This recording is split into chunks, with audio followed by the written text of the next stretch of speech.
coming over and they're all angry and I'm just like, oh God. And they're like, let Kasey talk. What is that? I'm like, I'm here to listen to Charlie. What are you talking? And I want to hear Justin's input on his fasting. And like, Yeah, well, we're live now. Hey, everybody. I, Hi. Hi, hi, hi.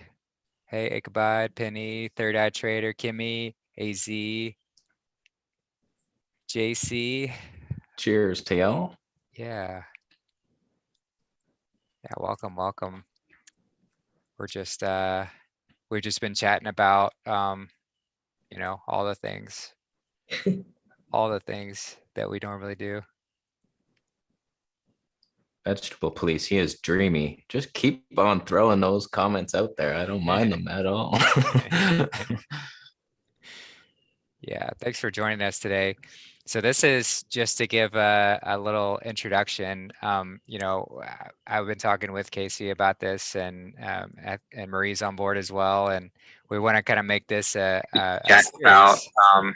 Um, I don't know how often we're going to do it, but the idea is we just want to get this conversation going because we get questions all the time about health and the frugivore diet and juicing and alkalinity and all sorts of things like that. And I think it'd just be a great way to keep that conversation going. And the idea is to have the three of us on, and then each week or each time we do it, we'll have a different sort of expert on to join us that will kind of share their expertise with us. So this week it's going to be Remembrancer, who's getting sorted and connected with us and should be here in a minute. But the idea is to just sort of spread that knowledge around and spread our experience and what we've been through. And so yeah, it should be an exciting conversation each time. And it's one that's so vital because when we heal ourselves, when we heal our bodies, when we have that foundation. And Marie, we've talked a lot about this in the Bible, in the book of Matthew, like that's all that the baptism of water is about. And that's what John the Baptist was about, was purifying this body as this foundational step. Because then when you do that, then you cross over, you crucify, and you cross the fiction, and you move into the more ethereal realms. You move into heaven on earth where you can connect with God. But you have to have that foundation first. You have to work on the body, and you have to have that ability to see clearly in order to step into that next step. So it's a powerful thing to do, and one that we can all take improvements on and bring ourselves into. Um, so so yeah, for anyone who hasn't seen Kasey and his work before, his channel is Vegetable Police, and yeah, what he does is he's taken a very transparent and authentic approach to really exploring all realms of health and any which way that all sorts of different avenues of what we consume and how we consume things to see what is the optimum route. And then he goes for it 100%. He goes full into it and just sees what and just really experiments and shows what happens and sort of provides us with a firsthand look as to what can happen when you dive right in headfirst into a full diet for better or for worse. So we really appreciate that sort of service and that sort of way of transparently showing. And just recently, Kasey's been on he's fully committed to the juice feasting.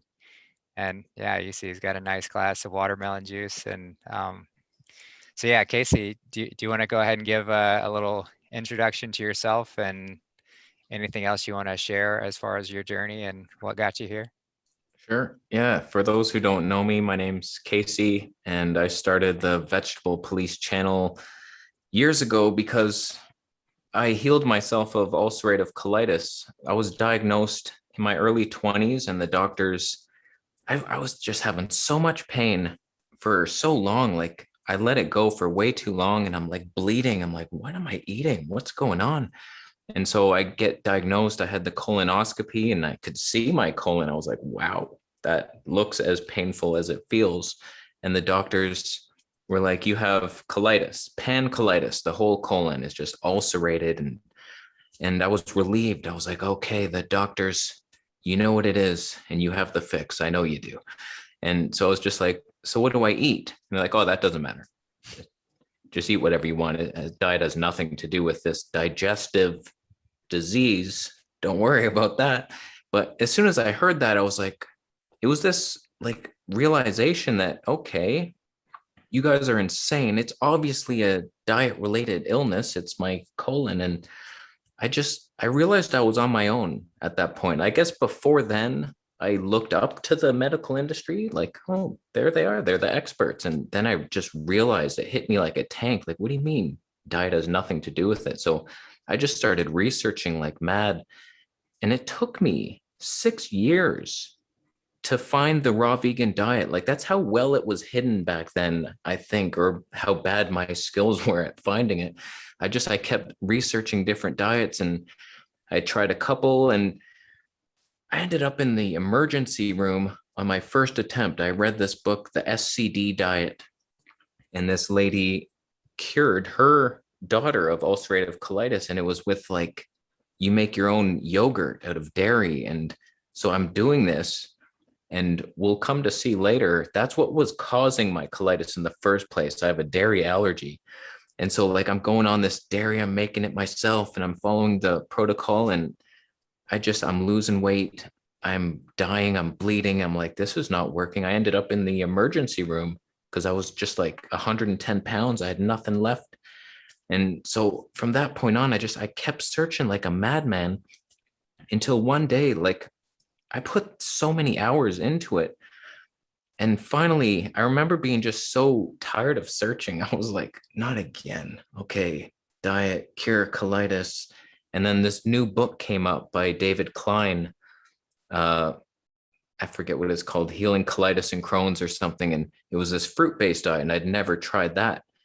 And I was like, okay. So I just started researching what the diet was. I ordered the book and then started practicing. It's like, you just eat fruit. And I did for a while. I was losing a ton of weight. I was starving. I ended up binging for like 2 weeks on fast food because I was under eating, and I was just like, I didn't heal in 2 weeks. This is bullshit. So I binged. I bought this, like I live next to a cookie factory, and I bought this garbage bag size thing of cookies, and I'm just eating them like, what the hell? But eventually the book showed up, and I did that, and I got off all medication. Like I was on this sulfur-based anti-inflammatory stuff that I like. I think I'm still getting rid of that stuff, judging by what's happening in the bathroom there. It's coming out of me still. And so I stayed on that for like that medication for like 6 years. And then when reading that book, he said, like, these medications are toxic. That's keeping you from healing. Like, you need to get rid of your toxins and just detox. And so I started on that path. I stopped taking the medication overnight, went down to nothing, and I got this like flu-like symptoms. I got freezing and ended up just being, so I've been med free basically since then, 2008. And the problem was I went vegan to heal myself, not because it was what I wanted to do. I was in the back of my mind, I was like, when can I go back to eating like I used to eat? I miss all these foods. Like I had a lot of addictions. I want hamburgers. I want all this pizza. Like that's what we're fed in school. Like we're taught to love this stuff. And so I kept experimenting like that. I would feel better on the fruits and then go back and eat something, and oh, ow, I can't do that. And it didn't hit me until 2012. We're talking 4 years of this kind of healing and going back, and that I bought this big block of sheep cheese, raw organic. And I was like, okay, this is the truth here. Paleo, high fat. And I'm eating it. And I've never eaten more cheese in my life. I kept going with it every night, and my stomach's getting worse and worse. And my friend as well, he bought some and he's getting worse. And then I had the worst colitis flare up of my life. And I finally connected it. It's the cheese this whole time, because I've been having it like pasta and Parmesan. And so I finally decided to go vegan. And once I did, within 7 months, I hadn't had a flare, whereas usually it was like every month it was constant. And I was like, that was it. You have to be vegan to do this. And that's when I started my YouTube channel. And then I've tried many different things over the years because I kind of struggled a bit on the fruit-based diet. And as you'll see, like a fruit-based diet, it's kind of slow to detox you compared to the juices. It's like I was stuck in this raw till 4 maintenance diet that you can eat after you're healed, maybe. You can have some potatoes at night, maybe. But while you're trying to heal, it's like you're just going to be stuck in your symptoms for so long. So that's why I'm just going for it on the juice fast. We're going 90 days if we got it. So sorry, I talked way too long. Anybody? No, no, I think that's great, and hearing your testimony is so powerful and it's helpful. It's helpful for others to hear that because we all go through, we all kind of have like our divine little nods that help push us into the right direction, and so a lot of times we ignore those and think, oh no, it couldn't be that, um, and especially with you feeling that sort of slow detoxing of just when on just the fruit. It's very possible to do it just on the fruit, but it does take a lot longer. And so that's what's so beneficial, and that's why so many people advocate for that juice feast, at least initially, to have one good long one at the beginning, because it just helps push everything out, get a clean start, get rid of all of those parasites that are driving us with all of these temptations and addictions, and then you come out with a clean slate on the other side, and it's much easier to maintain, and really all you do want is the high vibe, the raw food, mostly fruit kind of diet. But yeah, thanks for sharing. Marie, did you have anything you want to add?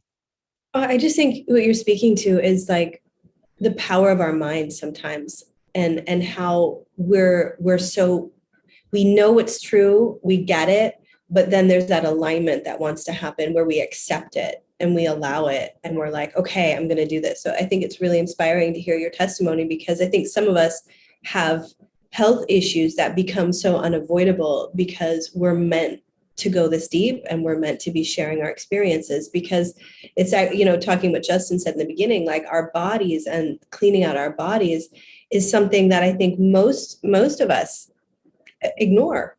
And we just kind of like, we're bloated, we're uncomfortable, but it's a social thing, and we just don't really go as deep with the body as we do maybe with other spiritual concepts. We're like, oh, I get that, or I'm super intellectual, but really honoring the temple is something I think that humanity, we need to come back to that basic. It's like what Justin was saying in the beginning, like that's the starting point, is honoring that you have this avatar and it's incredible and it needs some attention, it needs some appreciation, and we need to retrain ourselves. Absolutely. Because my goodness, even with my littles, like they're still asking for things, and they're 4 and 7. So like they're already, because it's here, it's there. And I think that's why so many of us too are looking to get out more off the grid as well, so that these types of situations are easier. Like I think it's maybe harder for people like Kasey. For me, it's certainly not been an easy journey because we're leaders in the movement. But then hopefully our intention is to support others and making it a little bit easier, because we know, and we were like the first ones to go through, like not the first, but some of the pioneers in this movement, the trailblazers. Because it is something that if you want optimal health, it's something that everyone's going to have to realize and accept, that we're frugivores. I wore my fruity outfit, you guys. I don't know if you can see it. See, I got lemons and oranges. But that was a big one for me when Charlie and Colleen started with that, like, we're frugivores. It was like, oh my God, I had no idea. And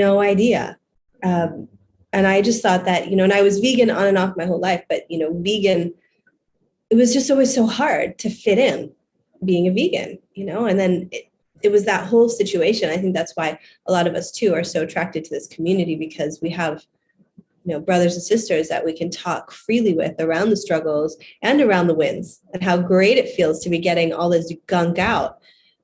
My goodness. Yeah. And I think the cleaner, one more thing I'll say is just that the cleaner that I get, the harder it is. The suffering is so much more intense. So really, Kasey, what you were sharing, I really resonated with. It's like, you're going, and then you go back and you go, "Bleh." You know, it's like so obvious. And sometimes like we need that because we're so thick-headed. But yeah, that's where all the spiritual stuff comes into. So I'm happy to be in this little call and group with you guys. I love this conversation. Yeah, it's so important to have. And, just to quickly touch on, I think having that, like these kind of conversations, it might seem somewhat complicated, the detox process and what we have to do in order to get there.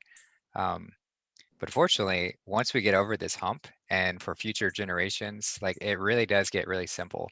The only reason the detox process is complicated is because it has been complicated to get us into this sick state. They've done a really good job at plaguing us with all sorts of different things to get us built on layers and layers and layers, and they hide the truth so well to keep it away from us. But once we shift and get away from all that cloud and obscurity, it's going to be simple. It's like, okay, what go pick some fruit from the trees, like pick whatever you want, eat as much as you want, have as many as you like, and that's it. And that's all we have to do. And it's just simple. Yeah. It's hard for I us to accept can't. it for people. What did you say? Sorry, I Just talked that it over you. is so simple, that life could be so simple. Just eat fruit. Like it's so simple. But it's like, oh, well, how could that be? I said it to somebody on the beach yesterday. She's like, well, how could that be? And it's like, because it is. I didn't make it up. I'm just kind of trying to live along the lines of God's laws and nature. I want to be in my natural state of being, which is healthy and vibrant and abundant. But if I'm not in alignment with my physical body, then it's very difficult to do that because I'm just literally out of the field. I'm out of alignment. And we can't think our way into this. It's definitely, it's a holistic experience. We've got to have the right action. And it is a retrain. It's like what you said earlier too, like, it took you 6 years to find the vegan diet because it is so hidden. And I sometimes have to deal with my resentments around how sick I had to get and how deep I had to go. But, that's a part of my journey. I'm working through that in terms of forgiveness and so forth. But like, yeah, it's like, wow, all the suffering, all the surgery, all the sickness that had to happen to come to the simple truth, just eat fruit. Not after the meat and the steak and the dairy, because that's how we grew up. Like you eat a big meal and then you have the fruit after. That's even worse. It's like, God, so no wonder we were all so really sick. And just accepting that that's normal. That's our natural state as humans. And we're divine. Like we're meant to be vibrant and glowy and healthy and just energetic. Yeah, the energy's been amazing. That's what I say. Yeah, it's the only thing that makes sense. Like in nature, it's like, of course, we would be drawn to the fruits. And I can't wait till this world is set up where we're planting more fruit trees, because obviously there could be apple trees, even in Canada, there could be a couple on every block. There'd be fruit everywhere, a lot of fruit flies too. But just like imagine the homeless people right now, like they have nothing to eat and they just get a little bit and they can afford fast food. Like they could just be at the trees. They shouldn't exist. Homeless people. I feel bad. I see them every day. But yeah, I've seen the other side. Like I went full into the carnivore stuff because for a while I lost belief in the fruit, I guess, because it was taking so long on this, like, not even fully cleansing path. I still had food addictions and I'm wanting this like super satisfying starchy giant meal at night. So I think like I'm cleansing with a couple mono fruit meals and a giant bowl of pasta. It's like, no, I cleansed. Don't worry. I'm cleansing. And so I've seen the other side, and I can just tell you, like, I'm on day 24 now of this juice fast. And I did a 13-day one. Like I've done many 1 to 3 day ones leading up. And then I saw John Rose for the first time. Somebody told me about him on my channel, and I was like, oh my God, John Rose, that guy is the truth. And so immediately I was like, yep, juice fast. All right, we're doing that. And I made it to 13 days, and I couldn't handle the detox. It was a bit much. I was just flushing like crazy. But the thing is, like, I was mostly raw vegan at that time with the odd bit of starch.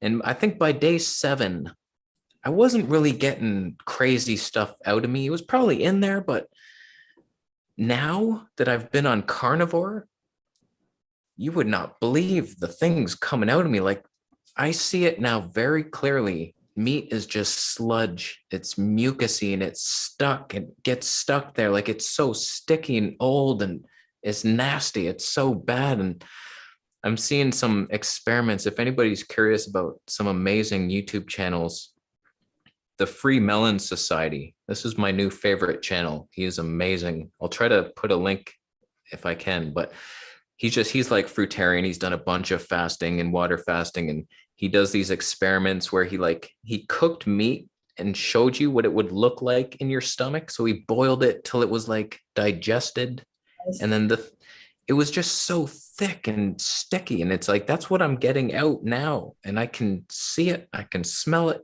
It ain't right. So it's like I always bounce back and forth between, like, what's the opposite of the fruit-based diet? It would be the high-fat diet, the cavemen, even though they didn't even exist. That's all a lie. I can't wait till some of that gets thrown out into the open, because like, we really think we were cavemen with spears hunting big woolly mammoths. Like, it just wasn't happening. So like, that's the other side, and they think they're as right as we are. But I've experienced it. I tried it, and I don't think so. I felt okay. Like, I felt okay physically. I had good energy. My skin cleared up, but I was angry like all the time. And my liver, have you felt that? I did keto for a while, because I'm healing from breast cancer. So, I mean, I started with keto. Like, it was starve the show, starve the cancer, and so like all of that, all of the magazines, all the books, all the doctors pushing that. But within a year, I was so acidic and so sick. I felt good initially, but after the first 90 days, your anger, my adrenals were shot, my energy was shot, for me, the energy, and I was saying this to my husband and lots of friends in this journey, is that healing is a vibration. It's a frequency. And when you're eating animals, it lowers the frequency to that angry vibe where healing cannot exist. So fruits, on the opposite hand, lift your frequency, fill you with so much light, so that I'm vibing, and that's where the healing is. That's what's gonna just shift the cell structures and shift everything out. But I can't be angry and try and heal.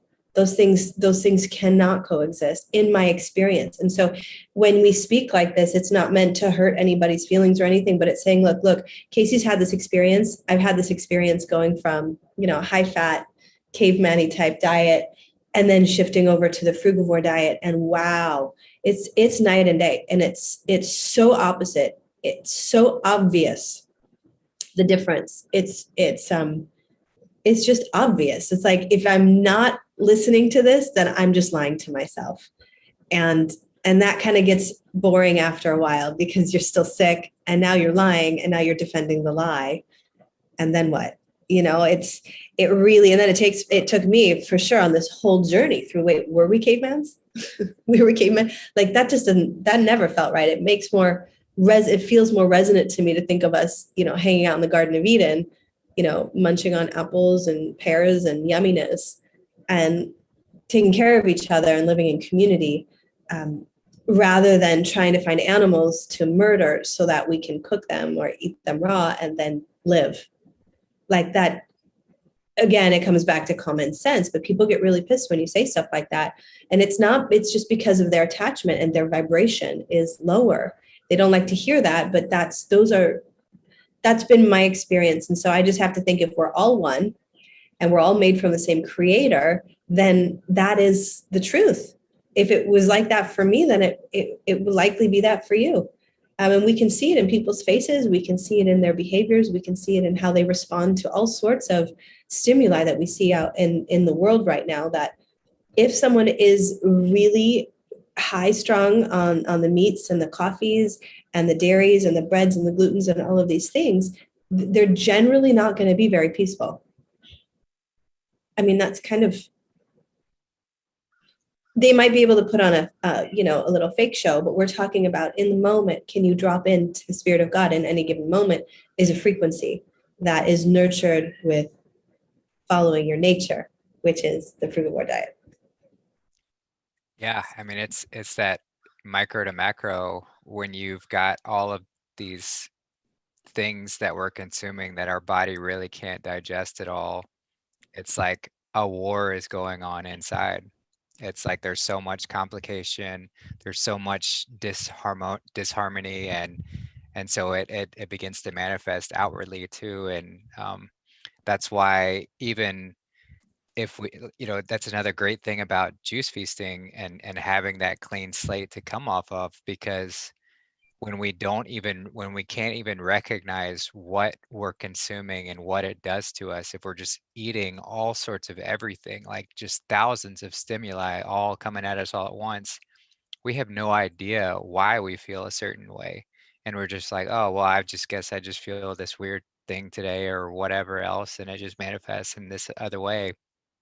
But when you can have that clean slate and then you start to consume things, you're like, okay, I can eat these nuts and see how that feels. So that doesn't feel too great. Like maybe I should avoid those, or I can eat that piece of bread and it can come off in a different way.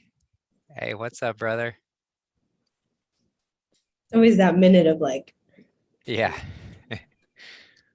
But yeah, just having that juice feasting, that clean slate is really an empowering example, because it allows us to take ownership of our experiments and to really yeah, really be able to empower ourselves with what we're consuming and how it makes us feel. Hey, brother. Yeah, if you click on the little arrow next to the mute button, you can select what your microphone is. So there's a little up arrow next to the mute button. We can't hear you.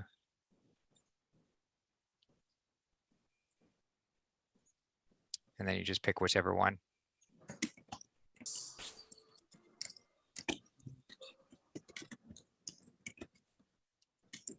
Now you're muted through Zoom. I made it. I'm here. Yes. yes.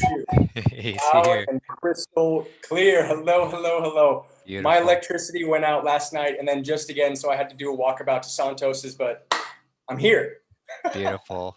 We're glad to have you, brother. I'm so happy to be here. I really look forward to this. This is awesome. Yeah. Yeah, we've just been kind of going into so we did Kasey's introduction, his healing journey, and then we've just been discussing sort of establishing that baseline detox and allowing our bodies to fully embrace the different stimuli that we're inputting into our bodies, and then be able to empower ourselves to be able to make the right decisions moving forward, instead of being in this constant state of warring within, where we've got all these different things that we can't really digest, and how that manifests outwardly into a state of disarray and disharmony. So that's a kind of quick summary of the discussion so far. But yeah, I'm glad to have you here, and kind of what I wanted to do, if it feels right to y'all. But I'd love to give Kasey an opportunity to ask Remembrancer any questions that you've got so far on your juice feasting journey, and then Murray and I can chime in as well, and we can just kind of take the conversation from there.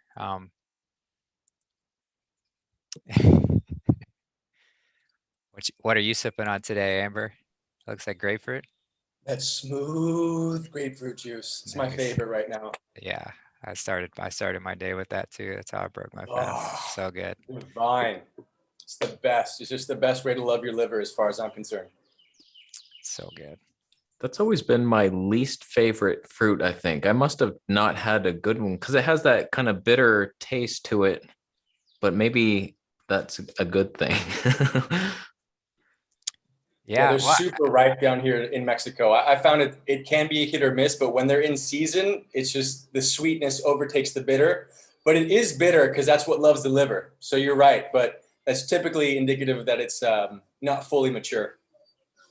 yeah, and I think it's important to embrace our little subtleties. We are frugivores. We do need the fruit-based diet, but I found we all resonate towards different fruits a little differently. So it's important to really step into it and just own where you resonate, what you're feeling in that particular time, and maybe you're detoxing from something that you need a particular type of fruit at that particular time, and maybe something doesn't resonate because it's not reacting to something in a certain way. But really just listening to ourselves and seeing what comes up is a great way to be. Yeah, I know for sure. Like I got this. That's watermelon juice. And this is what awaits me. More watermelon juice. Yay. And the first one is always like, oh yeah, nectar of the gods. This is fantastic. And then the second or third one's like, oh, more watermelon juice. This is good. Thank goodness I get to have more juice again.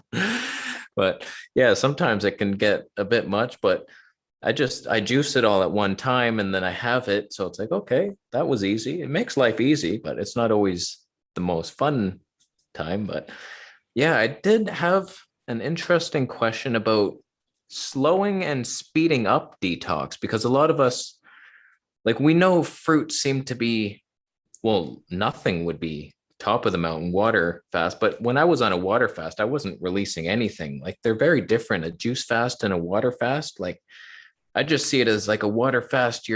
It's more spiritual. And also, since you're taking in no calories, your body's like searching for old damaged tissue to burn as fuel. So like you can get things that you would never get out, but a juice fast more to like flush the digestive tract. And I'm having so much fun on this juice fast. I just passed the 21 days versus my 21-day water fast. I'm going to make a video about that 21-day water fast versus 21-day juice fast. It's very different. And this is fantastic so far. So like, I guess nothing but fruits would be the ultimate speed up of detox. And then like, how does vegetables, even juice, slow down detox? It seems like it's so easy to digest. Like maybe you know why, like what is the mechanism of slowing down detox? Over to you, Remembrancer. So first of all, I want to address the watermelon thing. So I had the same thing of kind of getting a little bit jaded on the W juice, but the way I like to spice it up is to literally spice it up. So if you put Ceylon cinnamon in watermelon juice, it is absolutely a divine combination. Marie can attest to this. So can her niños. They love the Ceylon cinnamon. You don't want to do the cassia cinnamon because that's the herbaceous, or the Ceylon is from Sri Lanka. That's the trunk of the tree. That is the sincere cinnamon that you want. And then also, I add cayenne to watermelon and I call it fire melon juice. It is insidiously delicious and satisfying and energizing and warming, because that can be a big issue on the juice feast, is keeping the body temperature up. So I just wanted to say that. What I've found just personally— hold on. I just want to speak to that for a second. The spices, just for me, like I used to love jalapeno in my green juice, and it adds such a nice fire to it. So I figured I'm going to try that this time. And so I started with a third, and it was, I guess I bought 2 jalapenos. I just wanted to test the waters. And one of them was clearly very mild, and the other one was insane, the hottest jalapeno we've ever known. And so like I started with the mild one, a third, and everything was fine. And so I get to the hotter one, I did a half, and the whole body was burning, like my whole colon, like it could not handle it. And it just made me question like these spices. Maybe cayenne's much more mild, but something happened and that was a nightmare. I don't think I would do it again. Like that's how much it hurt. Were they green? Yeah. Yes. So this is the thing that I learned recently about jalapenos, is that when they're green, they're still unripe. And so they have a lot of their protective natural pesticides in them still that can be an irritant. And the reason it's hard to find the red is because all of those are pretty much scooped up by sriracha. Sriracha is made with only red jalapenos. So they're a bit difficult to procure. And indeed, cayenne is much easier and kinder to titrate to your optimal level of spice. So it's a much kinder spice, and I can attest to that. Sometimes even with the red jalapenos, I'm like, oh, that's not spicy at all. Then I'll go into the next one. I'm like, whoa, way too much. But definitely you don't want to have any kind of green jalapeno. It's not ripe. And the cayenne is a really great way to go. It's also an heirloom spice, and it is alkalizing to the body. It's on the Dr. Sebi approved list of herbs, which I don't go by religiously, but I think it's interesting to curate heirlooms as much as possible into the diet for sure. Part of me knew that too, because I know the green peppers are unripe. You never eat the green peppers, but then I've never seen a red jalapeno, I don't think. But of course it would be like that. They're green, unripe. Oh, that's what did it.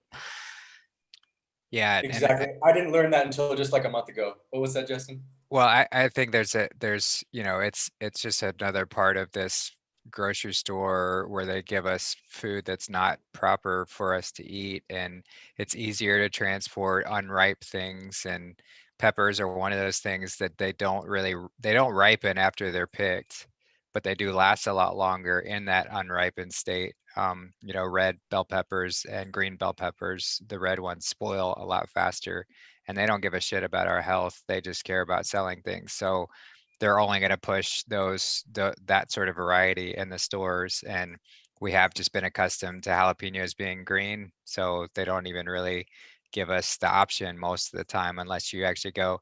You could probably find them if you went to an actual Hispanic like grocery store. You might be able to find them, or even like an Asian grocery store as well. They might sell them there.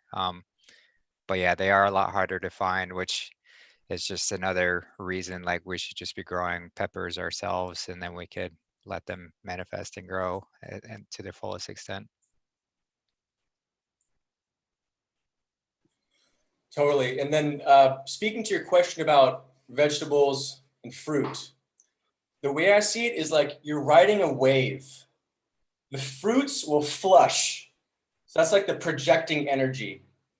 The vegetables are more astringent. So I actually don't agree with this idea that vegetables stop detox. I think that might be true for like a big salad. But when it comes to juices and the pure liquid essence of the vegetables, for me, I will find that those are more astringently pulling. So if you're too far down the wave and you want to go back up on the crest, you just pull back into like an epic salad juice. So like I'm talking everything from the cherry tomatoes to the basil to the arugula, the romaine, anything you would put on a salad, the lemons, putting that into a green juice, super astringent. And what I noticed on my juice feast was that I'd go through periods of just going hard on the watermelon because it was my favorite. But then I would have like days in a row where nothing came out of me, but I would kind of feel this emotional weight stir up, and I knew that something wanted to be released. And so I would pull back then to the greens, and those would just really be pulling, and they would remove things that were maybe stuck into a diverticuli pocket that was blown out. And so I kind of see that the fruits are for flushing and the vegetables are for pulling. I don't know if you've had any experience with that. I didn't notice the difference. I try to pay attention to what am I craving, and every time it's that green juice, the savory, salty goodness, just celery, one whole head of celery, a lemon, and then dark leafy green of your choice. I've been getting, since asparagus is in season, I've been throwing a whole head of that in there, the kidney buster, and a little ginger, and it's just like, it's heavenly. Whereas like I'm almost forcing myself to drink this at times, the watermelon, but I think we have to listen to like, what is our body calling for? I might even switch, because I've been doing like maybe 4 liters of fruit juice and 1 of vegetable. And I think I should be swinging, but part of me, I don't want to lose too much weight. And that's another question I had about like just calories and energy. Like, do we really need so many more calories to, like, people say like, oh, the more you need to eat a ton, like 3,000 calories of fruit and stuff it in there, and or else you won't have any energy. Is that how you feel? Or like, because I know some, like the Free Melon Society, that guy, sometimes he eats 1 meal a day it's just fruit, and it's not even a lot of fruit. It's 2 melons, it's 2 little cantaloupes, and he's thriving. He's has more energy than any of us. He's hiking, and he's a martial artist. Like, it's amazing. So like, I feel like we need less at some point, but maybe we have to get to a certain level of cleanliness before we can absorb it all and then reduce it to like almost nothing. What do you think? I think you nailed it on the head, brother. What I have really resonated with the most is Professor Arnold Ehret's perspective that he outlines in the Mucusless Diet Healing System, that the body is an air gas engine. And it's really mostly meant to run, if not exclusively, on air, but it does require the organs and the endocrine glands to be in a certain state to secrete the hormones that act as this natural fuel for the body, that also upgrade the chrism oil. He doesn't talk about that, but I think it absolutely plays into the alkalinity needed for the chrism ascension to activate that fountain flow that regenerates the cells in the brain, and also provides you that fat and that satisfaction from the fat, because there is fat in greens, but it needs to be refined, transmuted, and distilled alchemically in the body. But I think that the body is so magnificent, it could run on calories. But I kind of have come to see fruit and all foods as just condensed forms of breath. They're like packets of breath that have been compacted into a bite-sized form.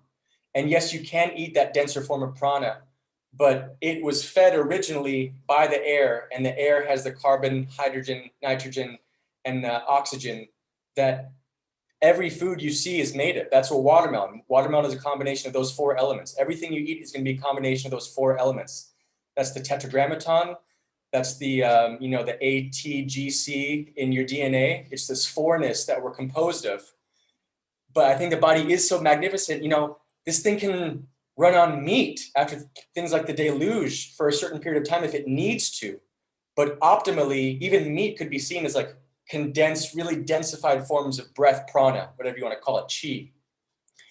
And so I would say that that gentleman eating the cantaloupe mostly is probably also doing a lot of breath work. I noticed personally, when I take time, like an hour and a half to 2 hours of breath work, first thing in the day when you're in bed, not even getting out of bed, but doing that deep breath work, you feel so nourished and even hydrated that you don't need to eat nearly as much.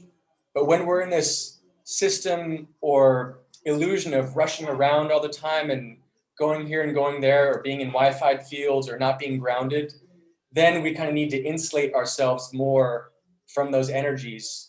But when we put ourselves in the right environment and our organs are ship shape, we can really nourish ourselves with the breath to an extent that we need little to no food, is what I've experienced and observed.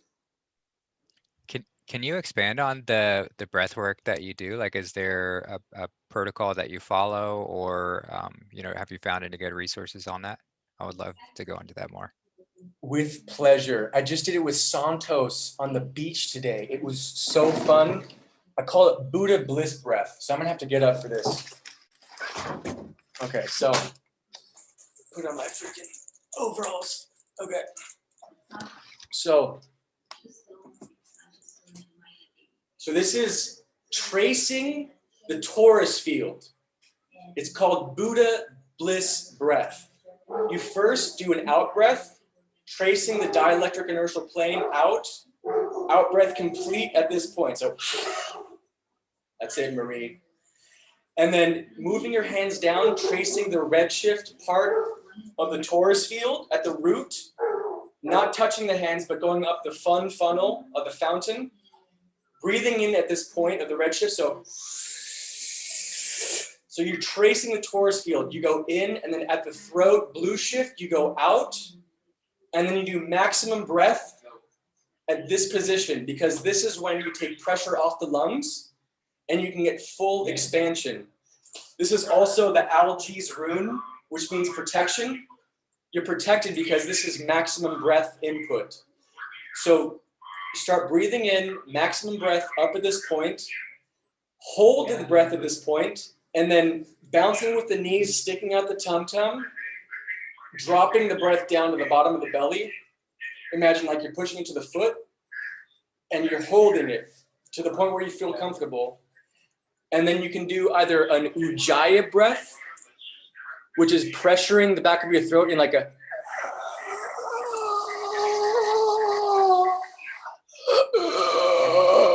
that's in ujjayi breath is, but you're doing the out ujjayi breath of, or you could do a breath I've never heard about that came into my field, and I call it the Leo breath, because you literally purr like a kitten. Let's see if you can hear it.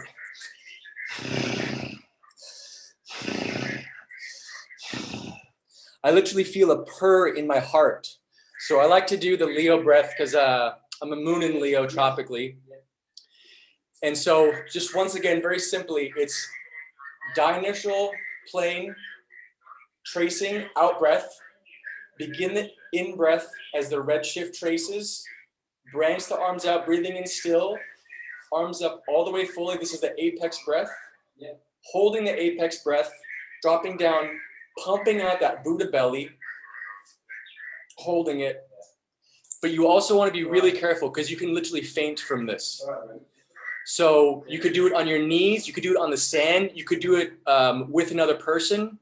But I have literally fallen over on the ground before from doing this. So you want to be really careful. I had to brace Santos today because this is actually how I think we detox the vaccine damage that's in the fat tissue of the brain.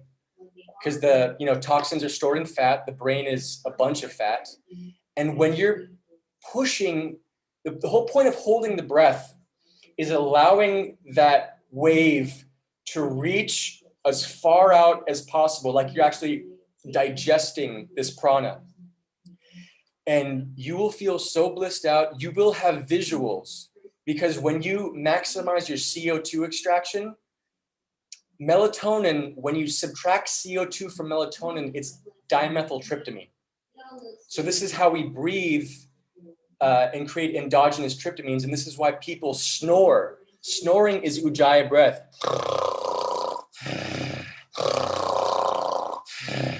Your body is literally forcing you. It's literally, sleep is forced breath work.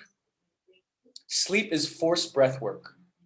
So when we do breathe more, we're going to get to a point where we're not even going to need to sleep nearly as much, if at all, anymore. And you have two pumps in the body. One is called the sacral pump. Everyone knows about that. Most people don't know about the occiput, which is a pump inside the brain. I don't know how to explain to activate it, but I can literally flex my cerebrum and it feels like just like a wonderful massage, kind of like teasing apart the brain inside. But just look up occiput and kind of practice opening up your mind. And when you combine that with this breath hold and flex it out into the head, you're getting to those pockets that may not have been touched since you were a wee one. And I've experienced, especially with the chrism oil, because oil both cleans and feeds, that it will literally get to a point where the chrism oil will go to a certain part of the brain and you'll start to expel down one neck at a time, one neck side, and you'll clog up your kidneys even. But along the way, you'll get the most ecstatic visuals. You'll laugh out loud. You might even feel like you're seeing into another plane of existence. And this is the last thing I'm going to say, because when you do raise the chrism oil, one thing I learned is that you can make ormus, which is orbitally rearranged monoatomic element, by adding oil and salt to whatever substance you're looking to make into a monoatomic. And so when we raise the chrism oil and also add these cell salts that the body's craving in all these fruits and vegetables, oil is a hydrocarbon. So the hydrogen gets dried out by the salt, leaving behind that monoatomic carbon form. And carbon is what forms diamond. This is how you create the diamond body and the diamond mind first. This is the helm of salvation. This is one of the many levels of allegorical meanings. This is the mystical interpretation. And it is that monoatomic carbon that is needed to create the lattice structure of the third eye, of that pineal part of the third eye. And once that lattice, pine cone lattice, is created and those calcite crystals are perfected, because calcite crystals are in the pineal gland, that is literally the physics and chemistry of seeing into ether realm. Either realm is ether realm. Ether is either. So yeah, that's where the breath work will take you. And that's why it is so powerful. And that's why you will have moments of kind of blacking out. Because like Dr. Sebi said, Dr. Sebi did, I think 40 days on urine looping.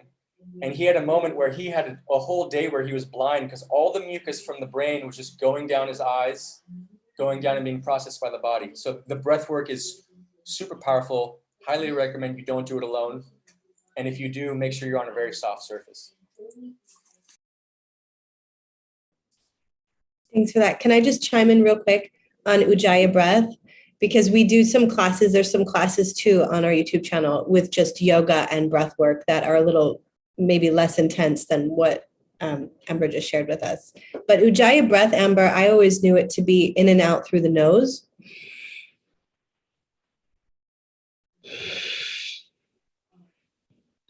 See? That's how I learned it now that you say that, for sure, out through the nose, for sure. So it was creating that internal fire. It's different than diaphragmatic breathing because it's all actually happening up here and it's super audible. It's like there's a straw.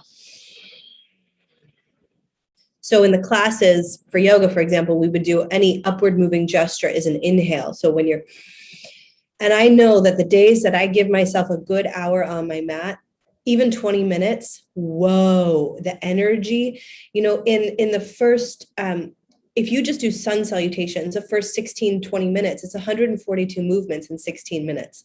So and every breath for that. So there's one breath for one move. So someone do the math.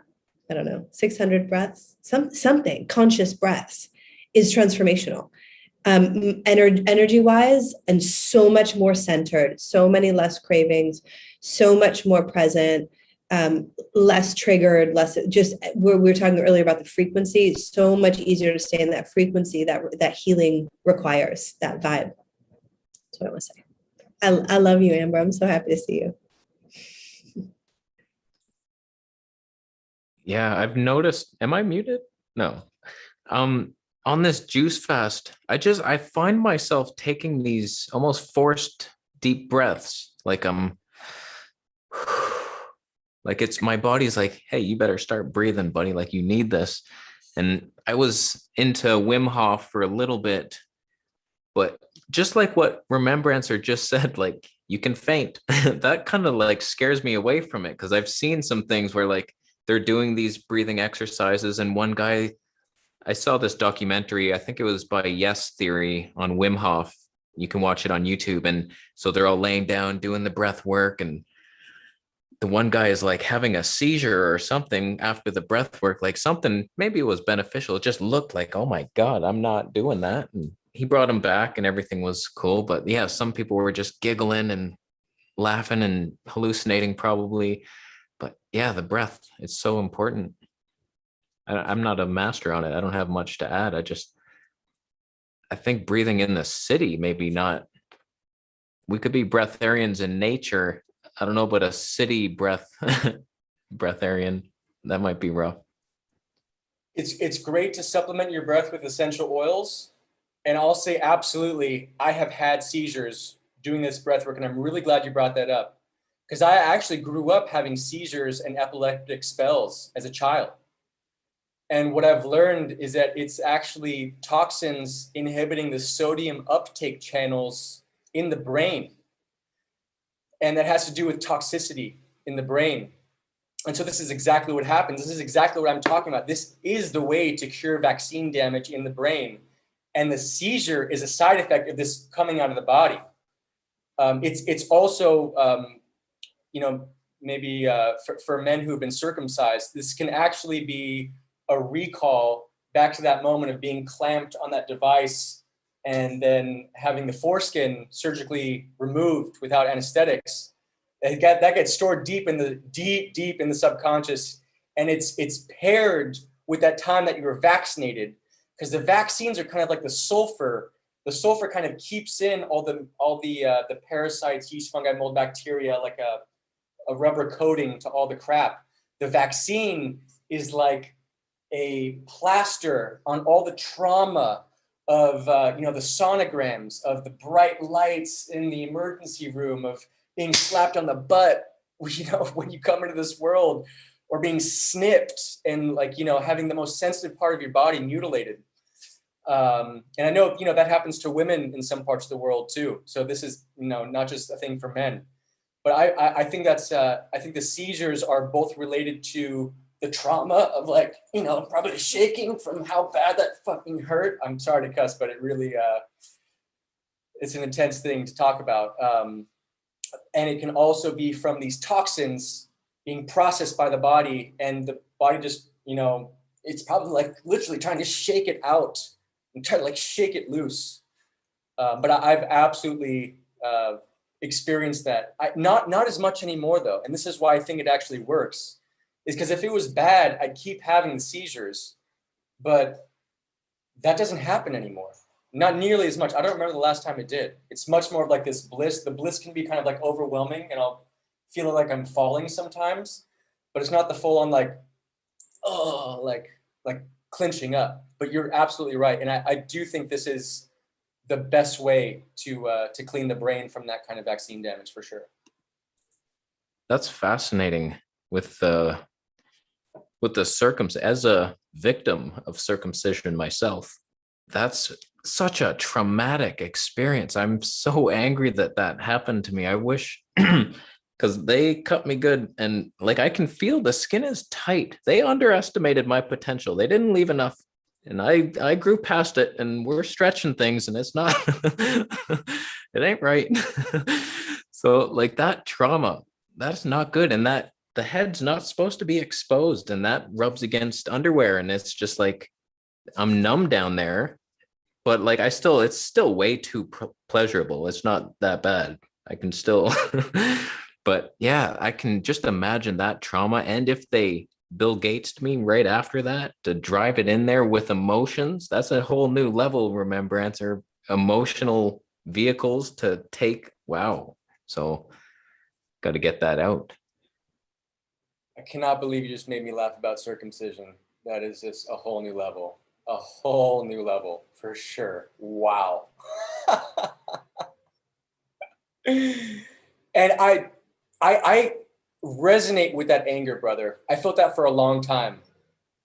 I don't know how this is going to come off, but I've actually I've had moments where I've seen my past lives, and it's very clear that I was a seafarer, maybe a pirate even. And what do pirates love to do? They love to rape and pillage. And rape literally means to seize and take away. And that's what the circumcision is. So I actually think, because this whole learning about the circumcision, it can be a real danger to feel like this happened to you instead of happened for you. And the way I've come full circle is well, maybe I had a past life where I violated someone else through rape. And this is a way to clear that karmic debt. I don't have to be angry about it in that way. But if you are watching this and you are 18 or younger, look into the legal code of your state. Because I know where I was born in Massachusetts, this is so twisted, but until the age of 18, you can sue them for circumcising you. But after 18, yeah, no more.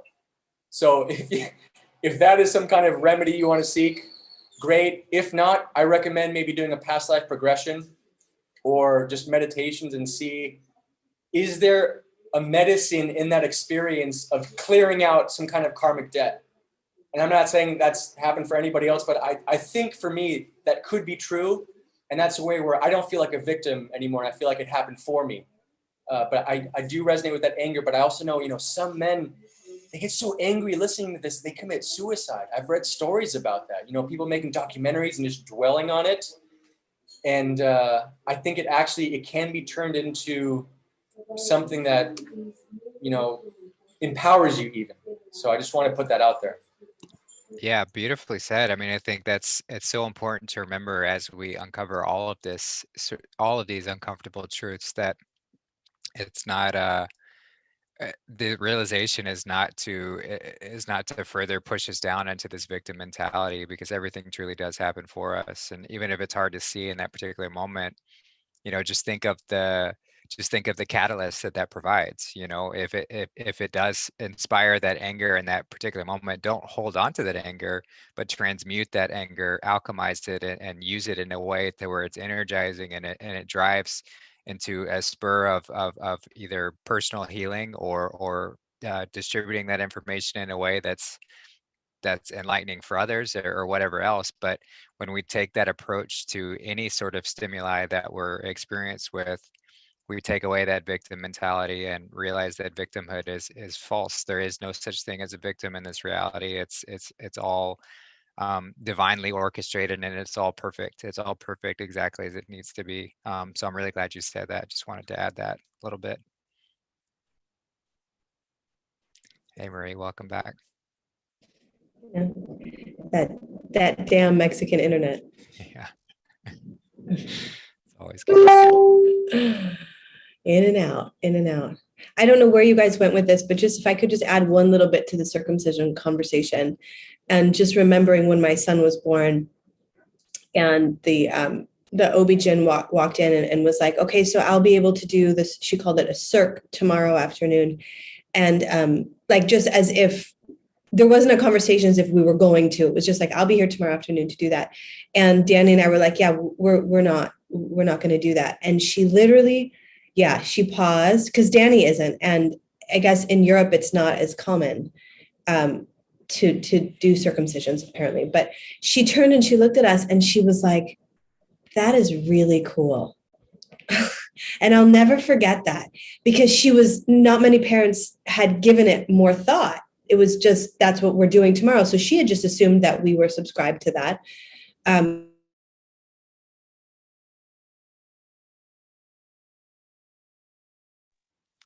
Might have lost her again, but that's amazing. That's amazing to hear. And and that example, like the conversation around circumcision and what that inspired, was a catalyst for that particular nurse or the OBGYN to have that realization, and maybe transcend that, whatever that layer of the enslavement comes from, creating that dark ritual so that we can learn from it and rise above it. And it's all just this beautiful learning process. But you cut off a little bit, Maria. I don't know if you had finished what you were saying.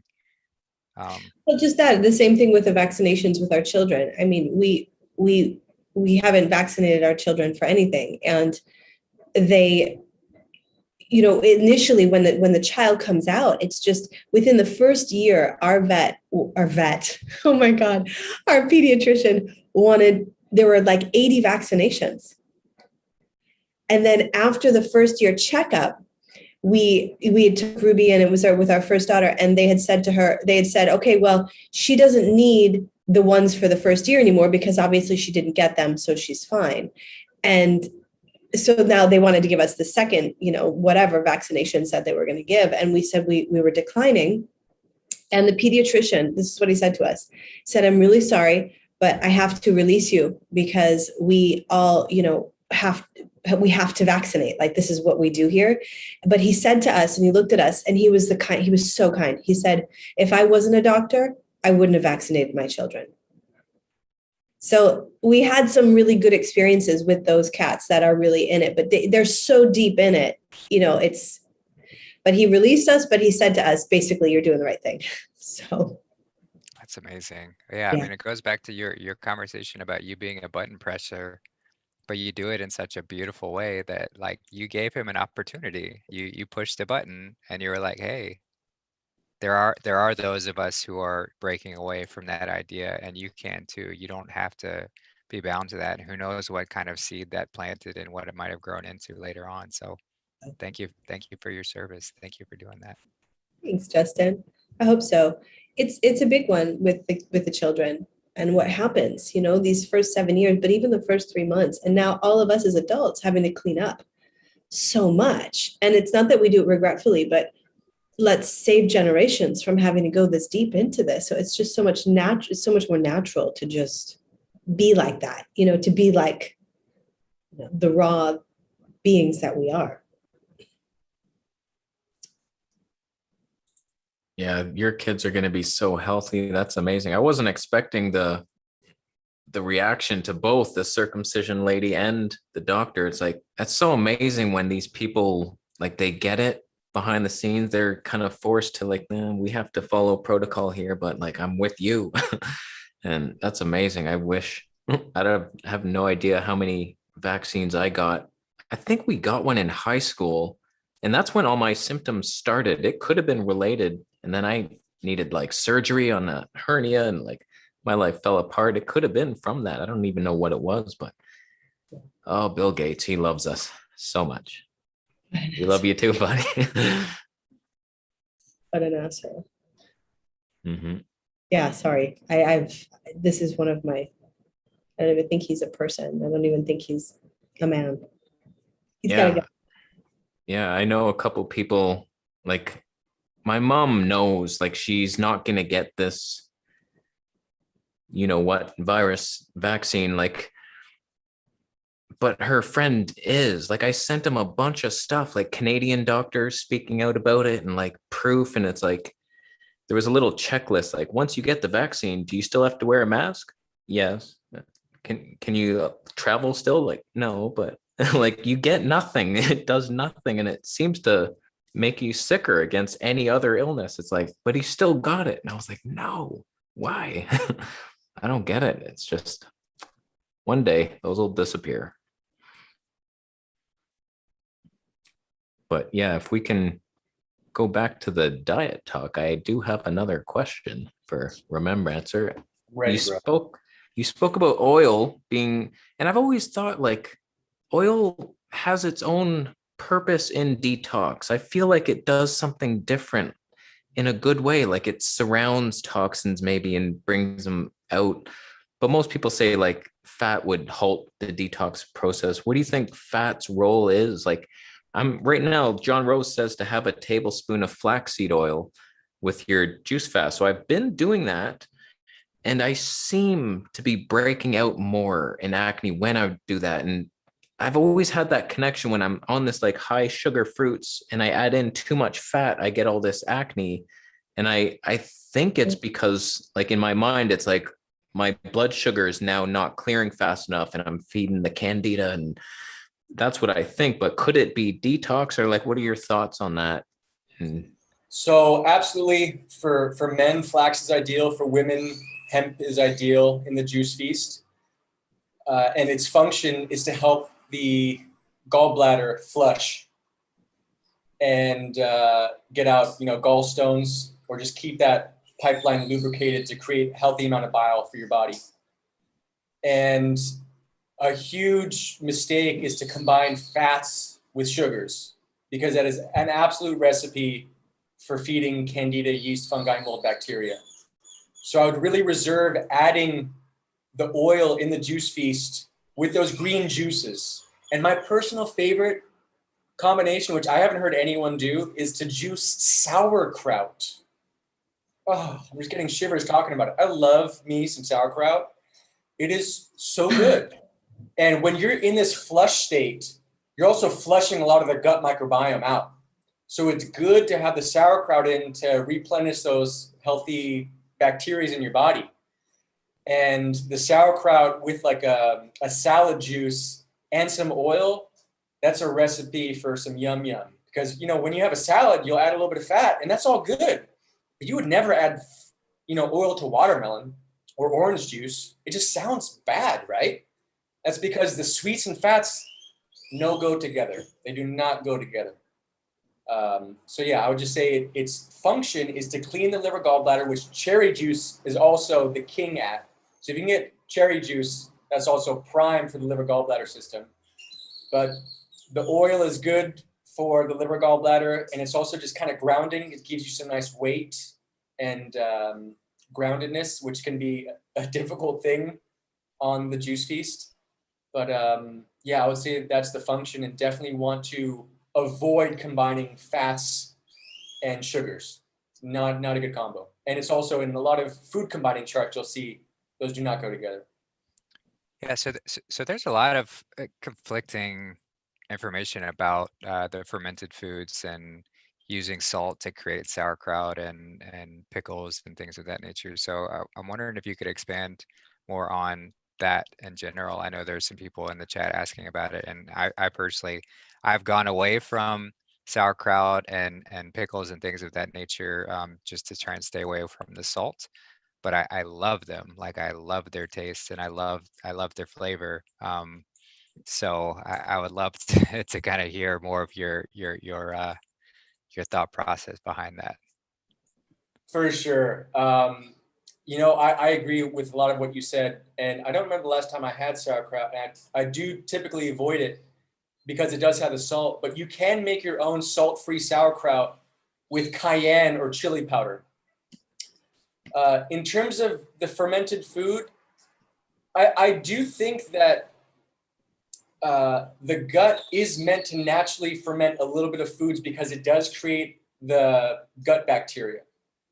So in a stage in the juice feast where things might be flushing really quickly through the system, and you're not, masticating them into a form where they're going to sit a little bit and create that healthy culture, I would say sauerkraut juice could be a tolerable fermented food because it's also going to go very quickly through. It's not going to stagnate and overly ferment.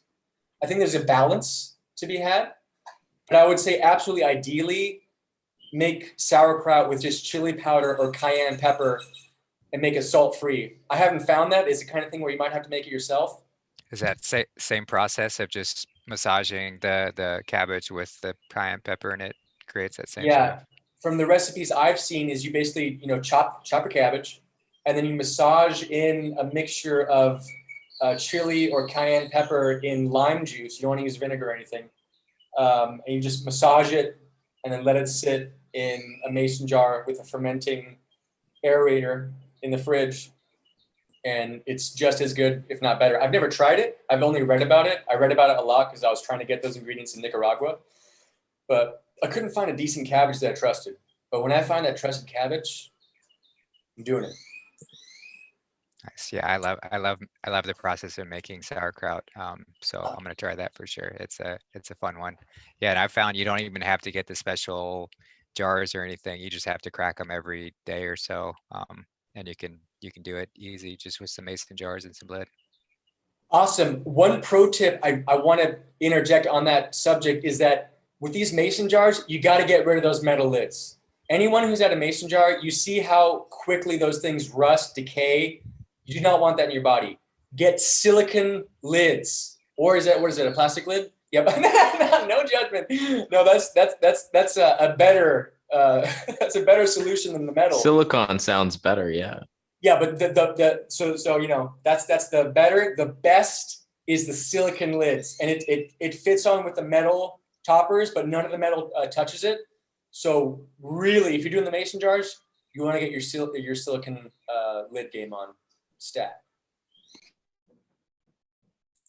Interesting. Yeah, I'm with you, Justin, on the no salt. I think it's an addiction, and I was having because keto, they say you have to up your salt to insane amounts, and it makes no sense. Like they say, literally 2 teaspoons of salt is what you should be having, and I was like, half a teaspoon to my meal was over salted. Like it was insane. It's like, how do you put it in your water and you're choking down salt water, and it's like, how? It makes no sense for the human body. And even on high carb, it's just so addictive. Like if you just cut out salt, you'll be so much more hydrated. My lips were always cracking. They're finally starting to heal. It's taken a while on this juice fast, drinking nothing but juice.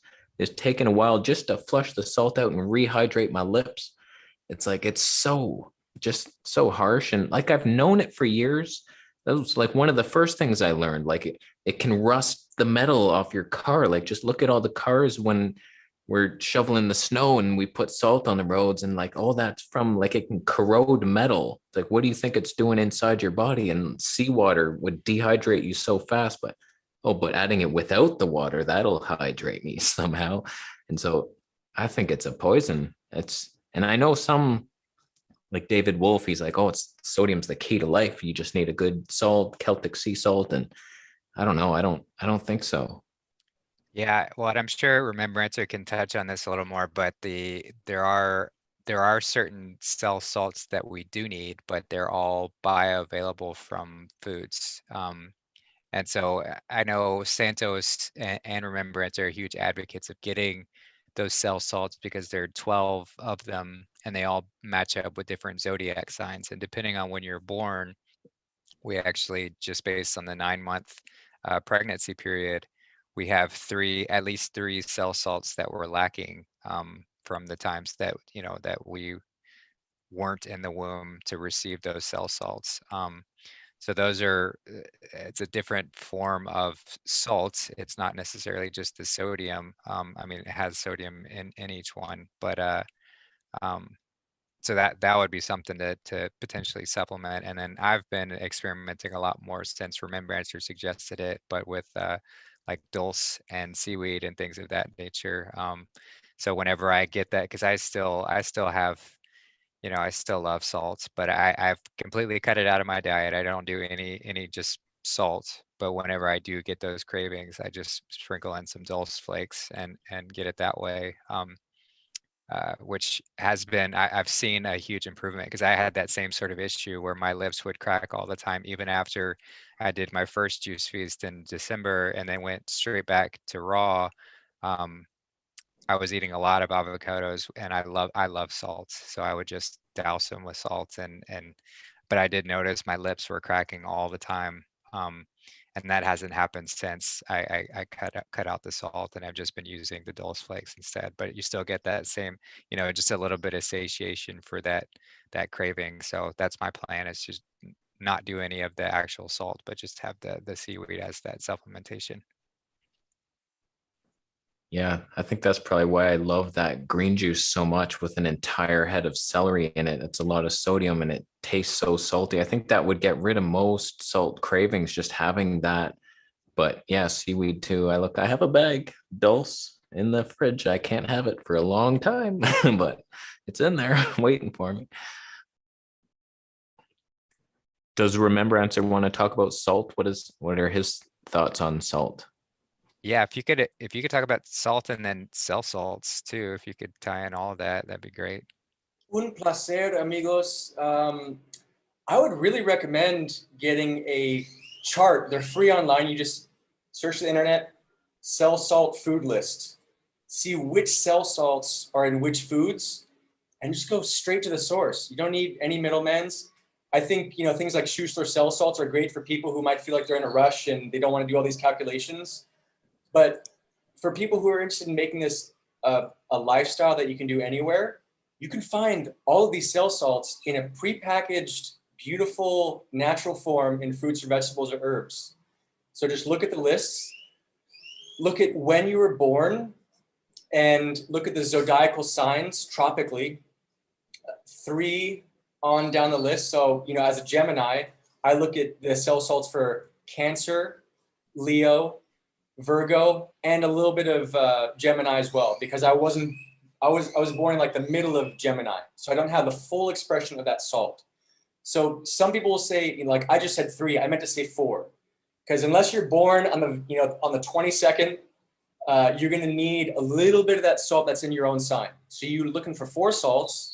Look at the salt for the sign you were born in, and then the 3 after that when you were not in the womb, getting those naturally. And you'll likely see that you're attracted to those cell salts.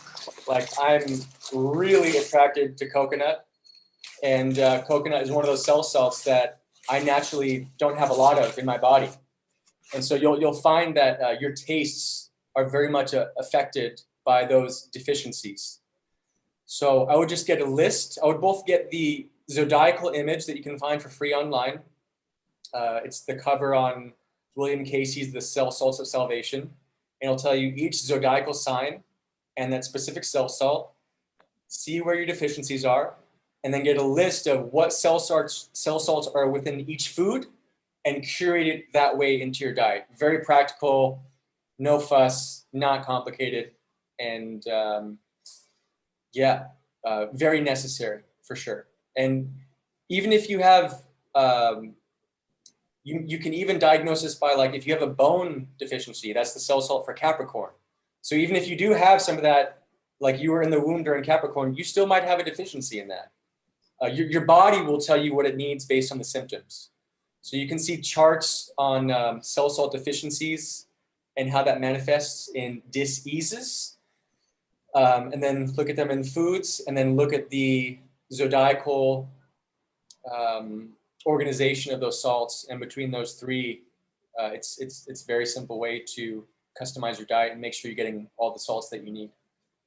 And then, of course, I think that the 13th cell salt is both in the chrism oil, and I think it's also in urine. You know, it's so funny how, like, urine therapy sounds like you are in therapy. You're in therapy. Are you in therapy? I'm in urine therapy.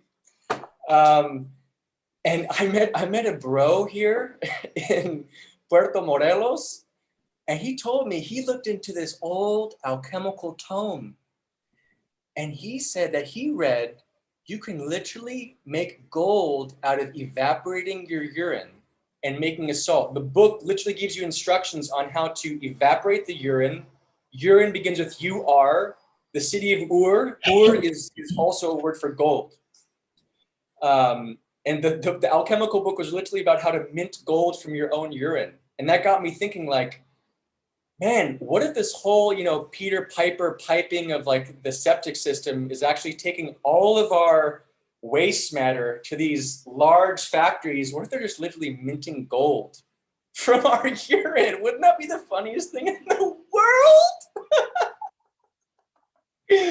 But that's to say, I think the best way to get that 13 cell salt is the urine therapy and the chrism oil. And once you balance that with the 12, like I said earlier, I think that's the way you create the immaculate ormus in your brain. And that is the chemical foundation for higher states of consciousness and seeing into counter space or the astral plane or whatever you want to call it.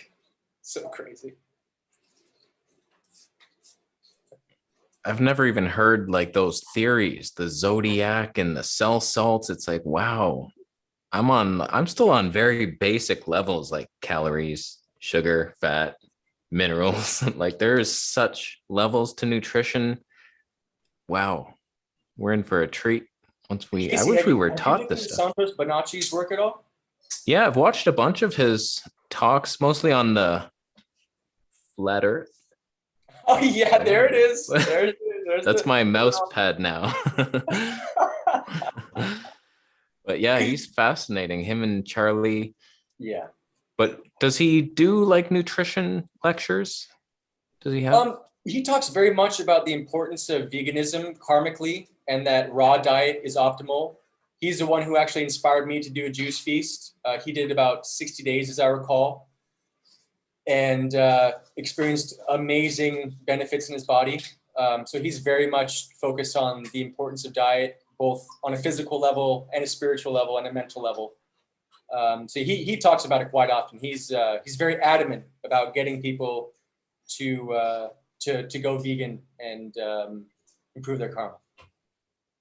Yeah, I'm totally with you. Like, this is the first time where it all clicked, and I wanted to be vegan for all reasons, for my health. Like, I actually believe it now. I believe it's the healthiest. And also, I've already known, obviously, I could never kill an animal. Who could do that? Yeah, rough. So it's like, yeah, I'm not living that life anymore. I think what you just said, Kasey, was really powerful, that, you know, when we hear about, like, the cell salts and the zodiac, you said, I wish we would have learned this stuff. And that's something I'm really passionate about too. And as we continue to learn and making sure that children are raised learning this information, so that we're not like, wait, what? You know, that's what I think a lot of us, happened to a lot of us. Wait, what? I mean, we just found out that salt wasn't good for us, you know? You know, and I noticed with my son too, he really wants salt. Like, he's already, like, having a salt addiction that we're trying to, like, you know, work with him on. But that's an important aspect of this. Like, why weren't we taught this? What were we taught? Yeah, it'd be so much nicer to have like that head start where we're just like miracle beings from the beginning and just being nurtured and taught like you create this life, little Johnny, like you can do whatever you want. And like we're just taught like, oh, lawyers are the best job and go to school, and just high school was just all brainwashing. And I don't remember anything practical, just some math that I can now calculate how expensive fruit is. Thank you for that. $20 for a watermelon. Oh, well, I saved nothing. So it's like, yeah, it's so, we could be so much more powerful, but this is where we are right now. It's like we got to overcome a bunch of darkness, and then, all right, and then we do better for the next generation and just the miracle beings that will follow. I can't wait to see those kids. Yeah.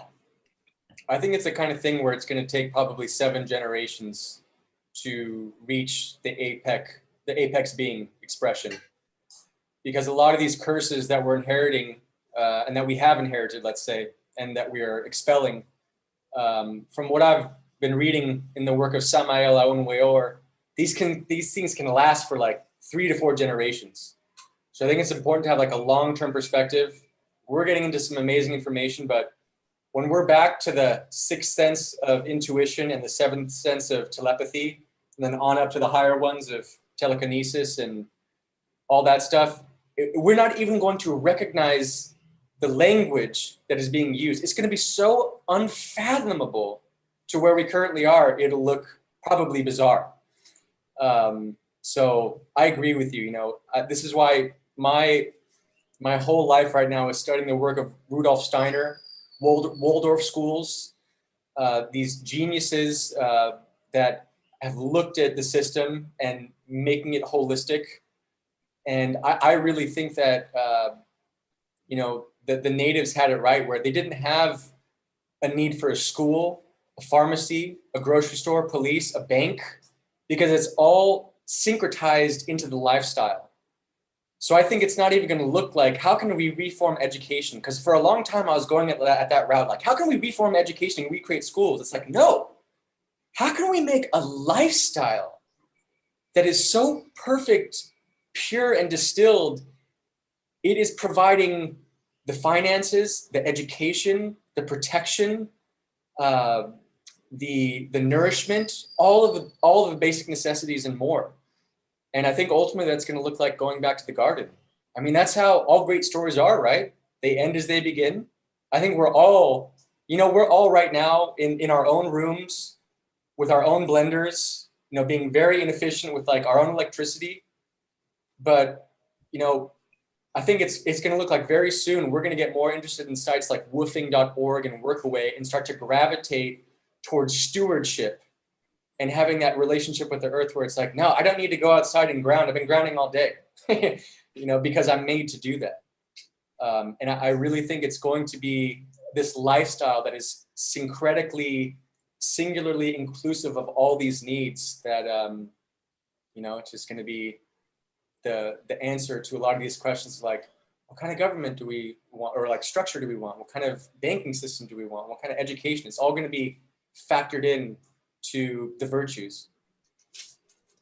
Yeah, and communities. And I remember reading something a long time ago about school, how like in the old days, everybody's just together in families in a big community, and it's the elders with the parents and the children, and they're all interacting daily. Like the young ones are learning from the grandparents, and the grandparents are learning from the young ones, especially. It's like, oh, look at that youthful spirit. And then in school, it's all segmented.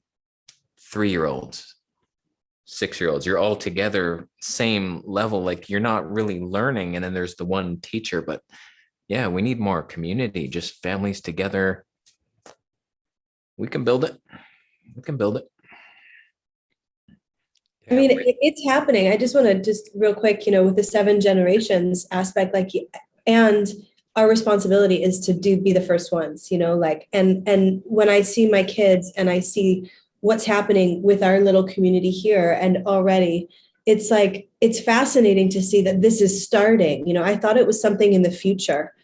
I really did. And then this week it really landed for me, like, this is happening. We just had another beautiful couple that's in Costa Rica right now talking to this morning that are going to be here in a couple of weeks. So it's like, and then another family from Michigan coming this Thursday, and Eugene and Claudia here. So it's starting to happen, and we're like, okay, now we're going to kind of figure out how do we operate. And I love that I haven't made juice personally in weeks. Like, they're making the juice. I open the fridge, there's big jugs of orange juice and, coconuts in there all the time.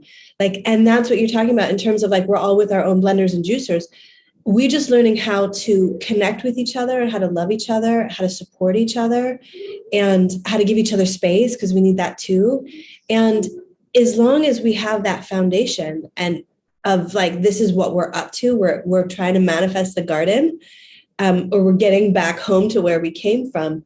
Once that agreement's in place, then it really is pulling in the right groups, and the right people are showing up at the right times, and we don't have to do a lot of that. We're just kind of watching it happen. So I just wanted to add that, because if I think, oh my God, in 7 generations, I get a little bit like, but then I go, well, wait a second, let's just stay present. It's happening. And yes, it's very likely that's going to take a long time to get this whole thing shifted. But what we do have is the power to shift our own realities. And we're doing that, all of us, every single one of us. And we're starting to really feel the benefits of coming home to a brothers and sister type relationships with each other that we've really missed. That's been what's been absent for so many of us, is that we haven't had the support and the love. Like, look what's happening right now in my life. Just look what's happening. Look what's happening. Thank you so much. Oh, yeah. Oh, that's my little man, Adam. I love you, Adam. I love you. I love Ruby.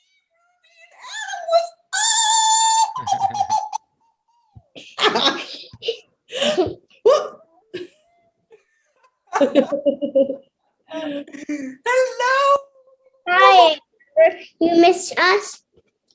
I miss you every day, Monsieur. How are you? You give us a Yeah.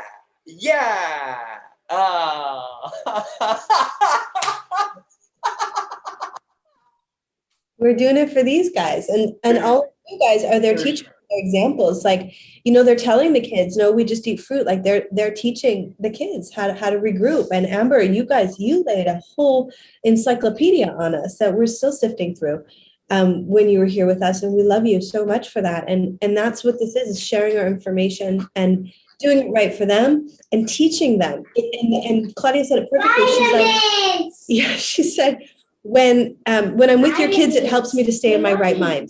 These are yucky. So I don't want to take too much of energy from the show and stuff, but it's supportive to us when we serve and when we teach the truth, and we help them to embody this. Did you buy those? Yeah. Oh. Okay, I'm going to mute myself. I love you guys. It's for us, Mommy. It's for us. Yes. It's for us. It's so perfect. It's so perfect. Yeah, and it's really important to remember too that it just keeps getting better. So we get to be the beginning, we get to be the starting, and it just keeps getting better and better and better. And not getting lost in the 7 generation thing, because Remembrancer was just indicating that's the apex. That's how long it's going to take to get to that highest peak. But every step along the way is going to get better and better and better and better. And we're just going to expand and grow. And it's so beautiful to see. It's so beautiful to see.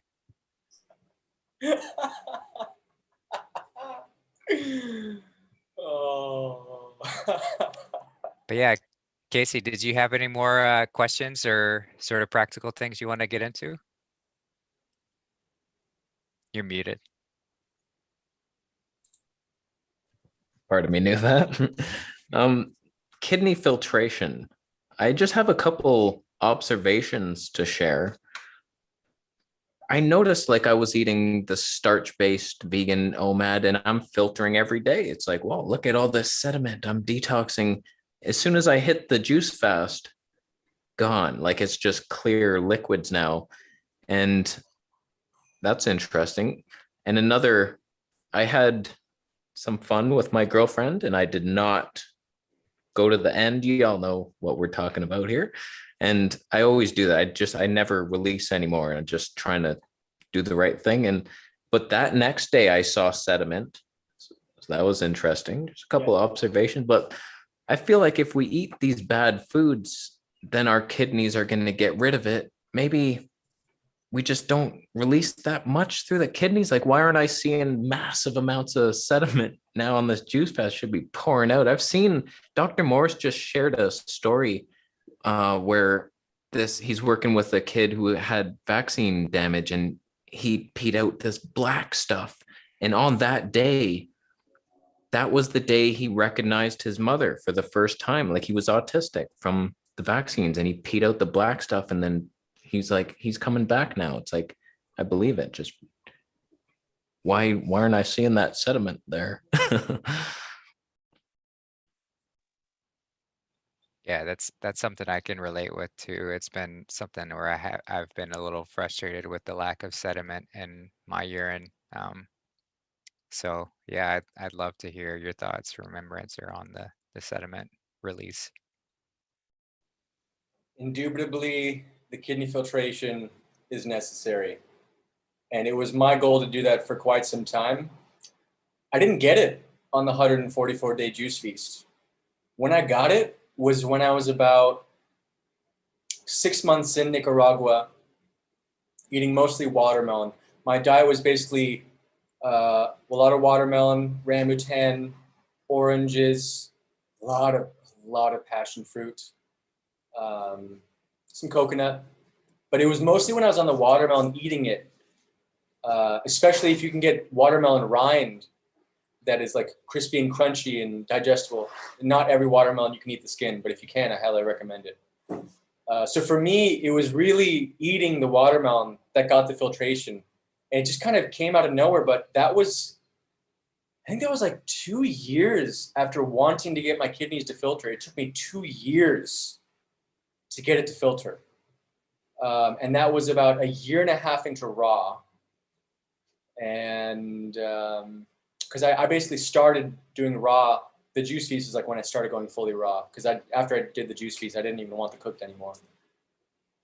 So I would just say it is a long-term thing for some people. I know it was for me to get that filtration, but once you do, it's like this gelatinous, soupy, almost like oily, it's sticking to itself, lugubrious, outside the normal consistency of a liquid that you see. And yeah, what you're talking about earlier, Kasey, about some of that sediment is, I think I've observed that as well, is that you don't have to go to that point of the no return and the release, and you can still have what almost looks like it's just kind of flaky. It's flaky. It's kind of different than what I see through kidney filtration. I'm not exactly sure what that is. I know it's not sperm or semen, because that is much more oily and different in texture. So I don't know what that is. I'm something I want to learn more about. I'm kind of reading Montauk Chia's book, and I don't agree with everything he says. He says it's okay to eat animals without a certain amount of chakras. I don't think that's optimal at all, to eat any animal, obviously. And then, he's also advocates that there's an occasional release that is also healthy to have. Again, I don't think that's optimal, but I'm almost wondering if he's talking about this other kind of, maybe it's a byproduct of making the sexual fluid. I'm not sure, but, just to add to the mystery, I guess, just to kind of validate that I've experienced that as well. I don't know what it is. I don't think it is kidney filtration, but yeah, kidney filtration can definitely take quite a long time. And on the video I did with Justin a while back, there's that great video on YouTube for free by, I think his name is Mark James Gordon, 5-minute about how to get kidney filtration. And watermelon is one of the supreme foods to activate that for sure. And that's what got it for me, but it took 2 years.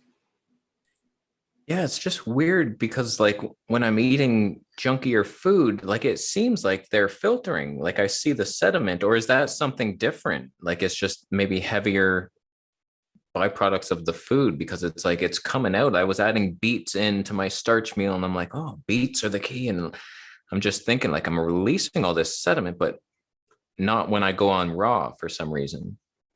It may be the difference between fresh lymphatic waste and old lymphatic waste. So we might be having some proteins in the diet and we say, oh, I'm filtering, but it's like, no, actually you just ate some like coconut meat, which is heavy, dense protein, and that's getting broken down.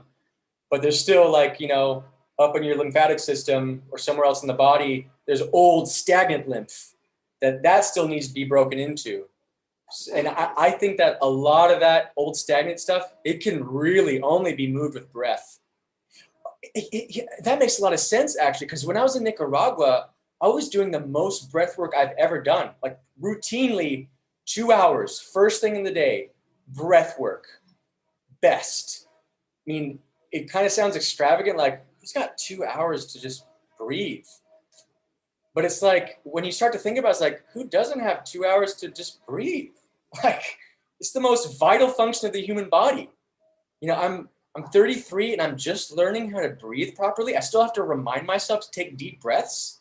Like that should tell you everything you need to know about how important the breath work is and how deep in the consciousness of, holding your breath is. And I personally, I've done the Wim Hof method. I've had great experiences with that. But, like everything is reversed. They say, don't hold your breath. I hold my breath and I love it. And the Hindus say that you come here with a certain amount of oil and a certain amount of breaths. And whichever one runs out first, that's when your time's up. And so I take really deep, long breath holds. I try to get to like 1 breath per minute, 2 breaths per minute. And that just makes me feel really good, really peaceful. I've never done heroin, but my facial expressions and just like this kind of like the simultaneous feeling of lucidity, levity, and gravity just permeating and rippling through my being.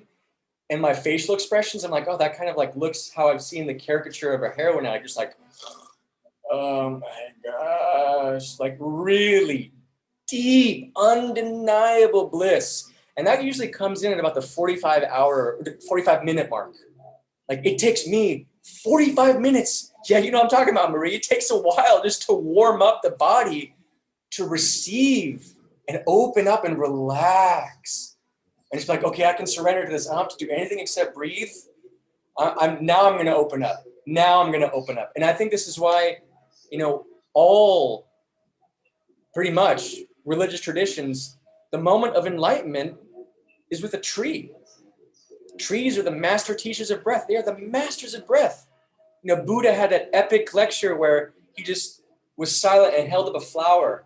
And then one monk got up and just started laughing and like attained enlightenment. I'm guessing he realized, like, my brain is a flower. I'm just flowering open. Flowers are the masters of breath. As we really surrender to that breathing process, we can open up and let in the light. And I've experienced it takes about 45 minutes for that process to happen. That's fascinating. I would breathe right now if my bladder wasn't so full. So I'm going to just go take care of that, make some gold. Beautiful. Yeah, curious, Remembrancer, with speaking of urine and sediments, do you distinguish between the urine that you're going to consume based on the amount of sediment that you're producing, or do you pay attention to that? Like, is that something you consider?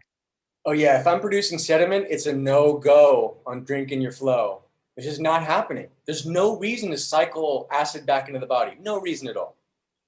Yeah, that makes sense.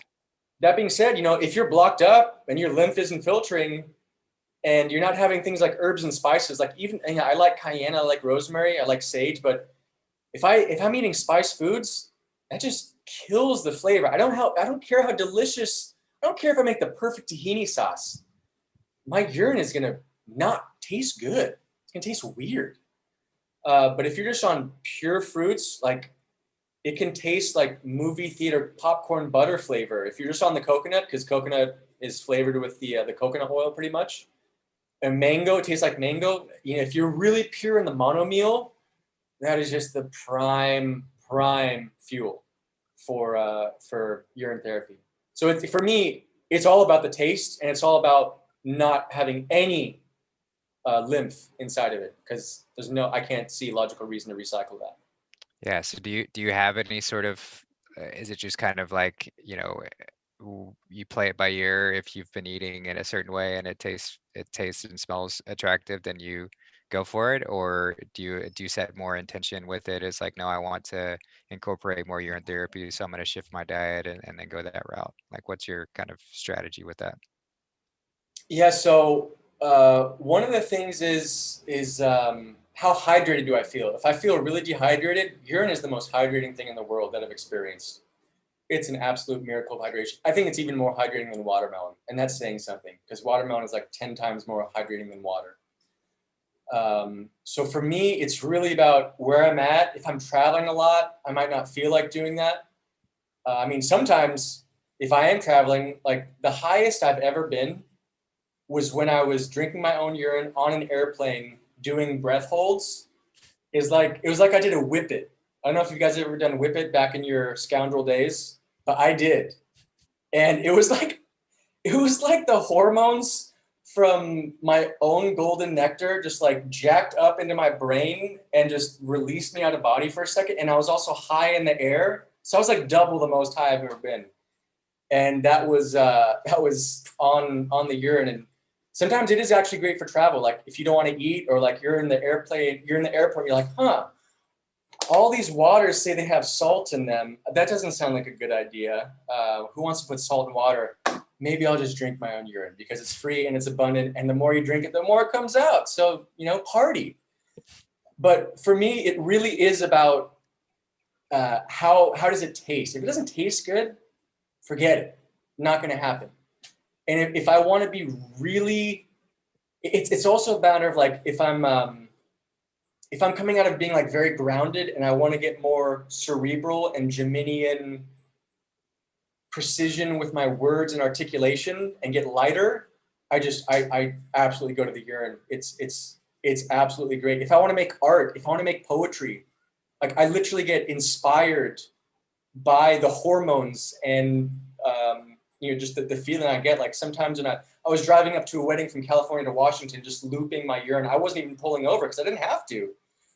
And I was just going for like 12 hours, and just the most spontaneous facility of the tongue. My tongue was just pure silver, just wicking the most poetic verses, and it just coming out, flowing. I was just recording, and it was just blissful. So I do it when I want to be inspired, when I want to be hydrated, and when it smells good. I don't do it all the time. It's really based on feel, but I honestly feel like the order of healing is juice feasting, water fasting, and then urine fasting. I think urine is the highest. I actually think, I wouldn't be surprised, let's say, if the translation of like, how the living waters from your own well in the Bible refers to urine therapy. I wouldn't be surprised if the 40 days of water was actually 40 days of urine. In fact, in my heart, that is what I feel that to be. It just makes intuitive sense to me. Well, yeah, I mean, it doesn't even specify water. It just says 40 days fasting. And Okay. it would make sense that I mean, certainly you could sustain breatharian for 40 days if you were that in tune with it, but it would make sense because Jesus at that point was not in his Christed self fully. So it would make sense to have that sort of urine as that sort of stepping stone of being able to survive in the desert for 40 days of just drinking one's own urine. So it makes total sense to me. Yep, totally. Yeah. And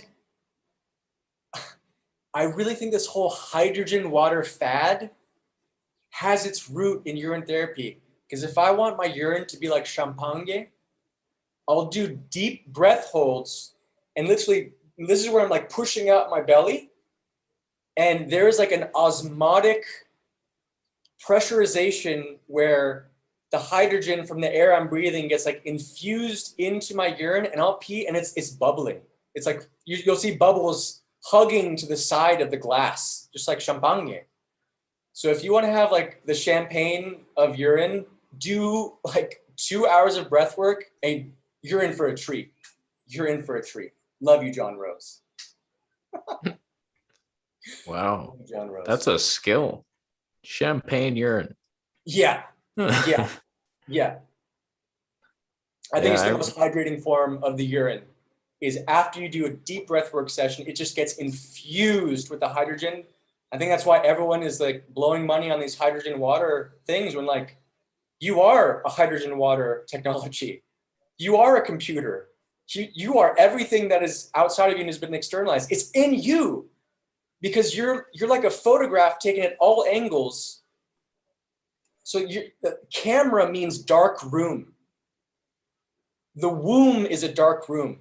A camera opens its aperture to let in light. Your mother opens her aperture to let you birth out of that. At the moment you crown, all the light angles from all over crystallize into your unique astrological blueprint. So you literally have all the essences of the cosmos imprinted into your being. And so if you look at one of these technologies, it's like, oh, it has like a little bit of Aquarian energy and Taurus energy, you know, it's like about futuristic electrical grounding. You just have to find that in yourself. Literally anything. Even this is what I'm realizing being here in Puerto Morelos more and more. It's like these Tesla devices, this coil.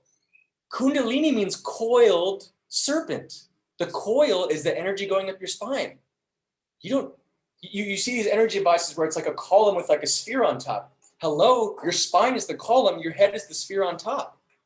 All of these technological devices are just inspired by the body, even if it's unconscious. But you are literally the highest technology. You just have to find it in yourself and breathe into it. Literally push in that prana to activate it.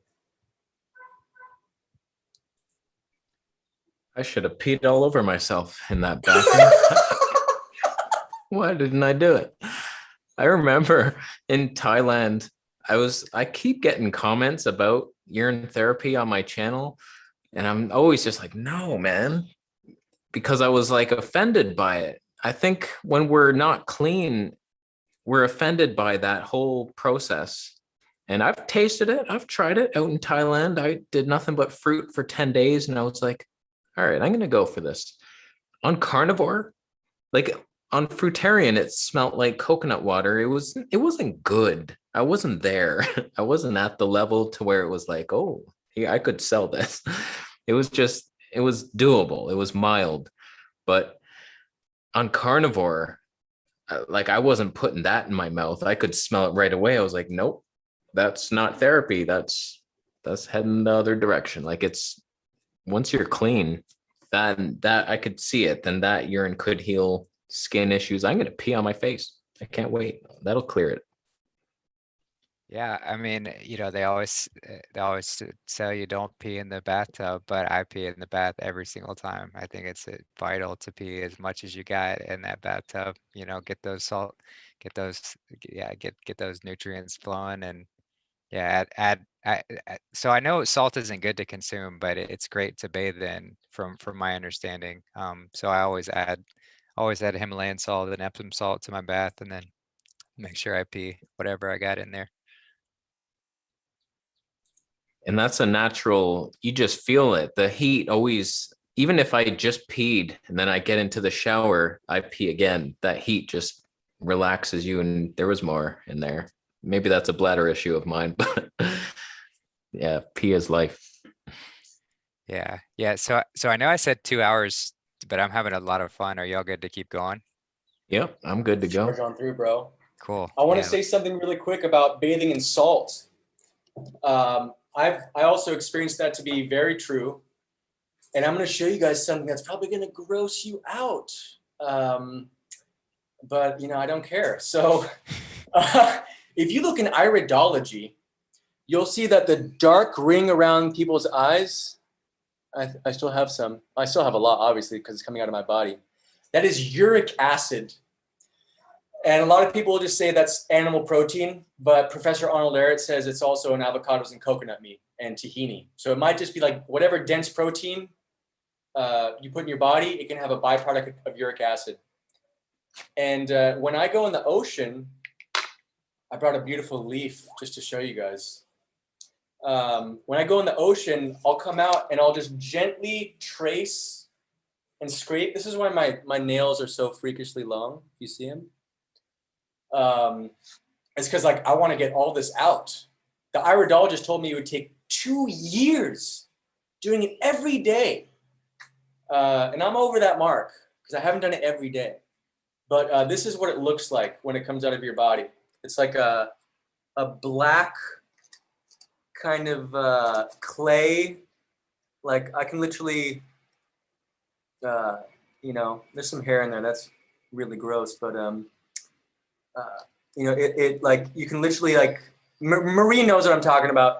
When I was at her house, I was always scraping my body. And I think I even like left a ball of it on your table. I'm sorry about that, Marie. And then, so that's the uric acid. And it comes out of every part of your skin. But when you get to the upper head and the bottom of your feet, that's when it goes from black to white. And that's when it's carbonic acid, which is a byproduct of starch. And I don't have a lot of starch, but obviously I have a little bit of carbonic acid because this is what I just got all this out today. Wow. You can, it looks like a kind of like a cream. Wow. Sometimes it comes out thicker. That's from in here, like scratching That's in from here? here. That's just from scraping. Yeah. I don't want to say scraping because like you're not cutting into your head, but you have to do it so for me, it's optimal. Like when I come out of the ocean, the salt is like extracting things and then I'm just starting to sweat or like I just finished walking and I'm like kind of sweaty. Then that's when I'm like, oh, that's prime. That's just, I'm getting all of it out right now. And, even sometimes just rubbing, remember when you were a child and you just rub your hands together? I'm getting it. Those little cylinders of clay, that's uric acid. So everyone has pretty much done it. They're like, oh, no, that's dirt. No, it's not dirt. It's not dirt. It might be a little bit of dirt in there if you've been playing in the dirt. But, if you're just taking a shower and you go into class and you're like really bored because they're brainwashing you and you're just rubbing your hands together because there's nothing better to do, you'll see these little cylinders of that uric acid clay. And so that comes out of all parts of the body. And if you have a partner and they got nails and they're going to like trace your back, it doesn't get better than that. I'm not able to do that right now, but it's a dream that I have. I wanted to tell you that each other like monkeys. What's that? I wanted to tell you that I've started to, a couple weeks ago, getting tons of it out of my fingers. Not so much. I traveled tons of it. Like you could see under my finger pads were black. Yes. Yeah. And my fingers were like super dry. So it would be like you could see the black lines and then I would just go like that, scrape, and it was coming out. So yeah, this is a real thing. Not that, Amber's example wasn't real enough, but it's kind of fun. Yeah, what and because I know for lymphatic system, like body brushing is really good, and I imagine that could do sort of have like a similar effect doing it with your fingers and sort of stimulating the lymphatic system as well as getting that gunk off of your skin. So you got that kind of double whammy of detox and stimulation. I can't deal with the long nails. Like, I don't know how I like to be able to close my fist and not have it dig into my hands, but maybe find something else, like some little scratcher or something I could get, take along with me. A back scratcher, maybe. Yeah, it is uncomfortable and it's kind of impractical if you're doing handy things, but I'm just looking at it as like a temporary necessity because I've tried other things like cards, like credit cards or something. And that might work, but you'd have to be in like the most optimal condition is when you are in a infrared sauna and you are actually in the state of sweating. Like when I'm in a sauna, if you're in a sweat lodge, that is the optimal time to get all the uric acid out of your skin as much as possible.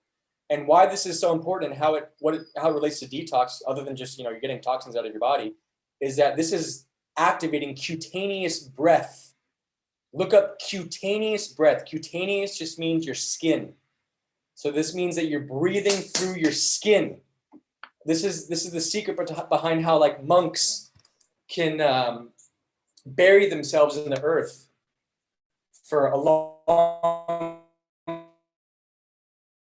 It's because they're still breathing through their skin. And after I get out all this stuff, there's like a mental clarity that comes. And I know it's because I'm just getting more oxygen because my skin is breathing it in.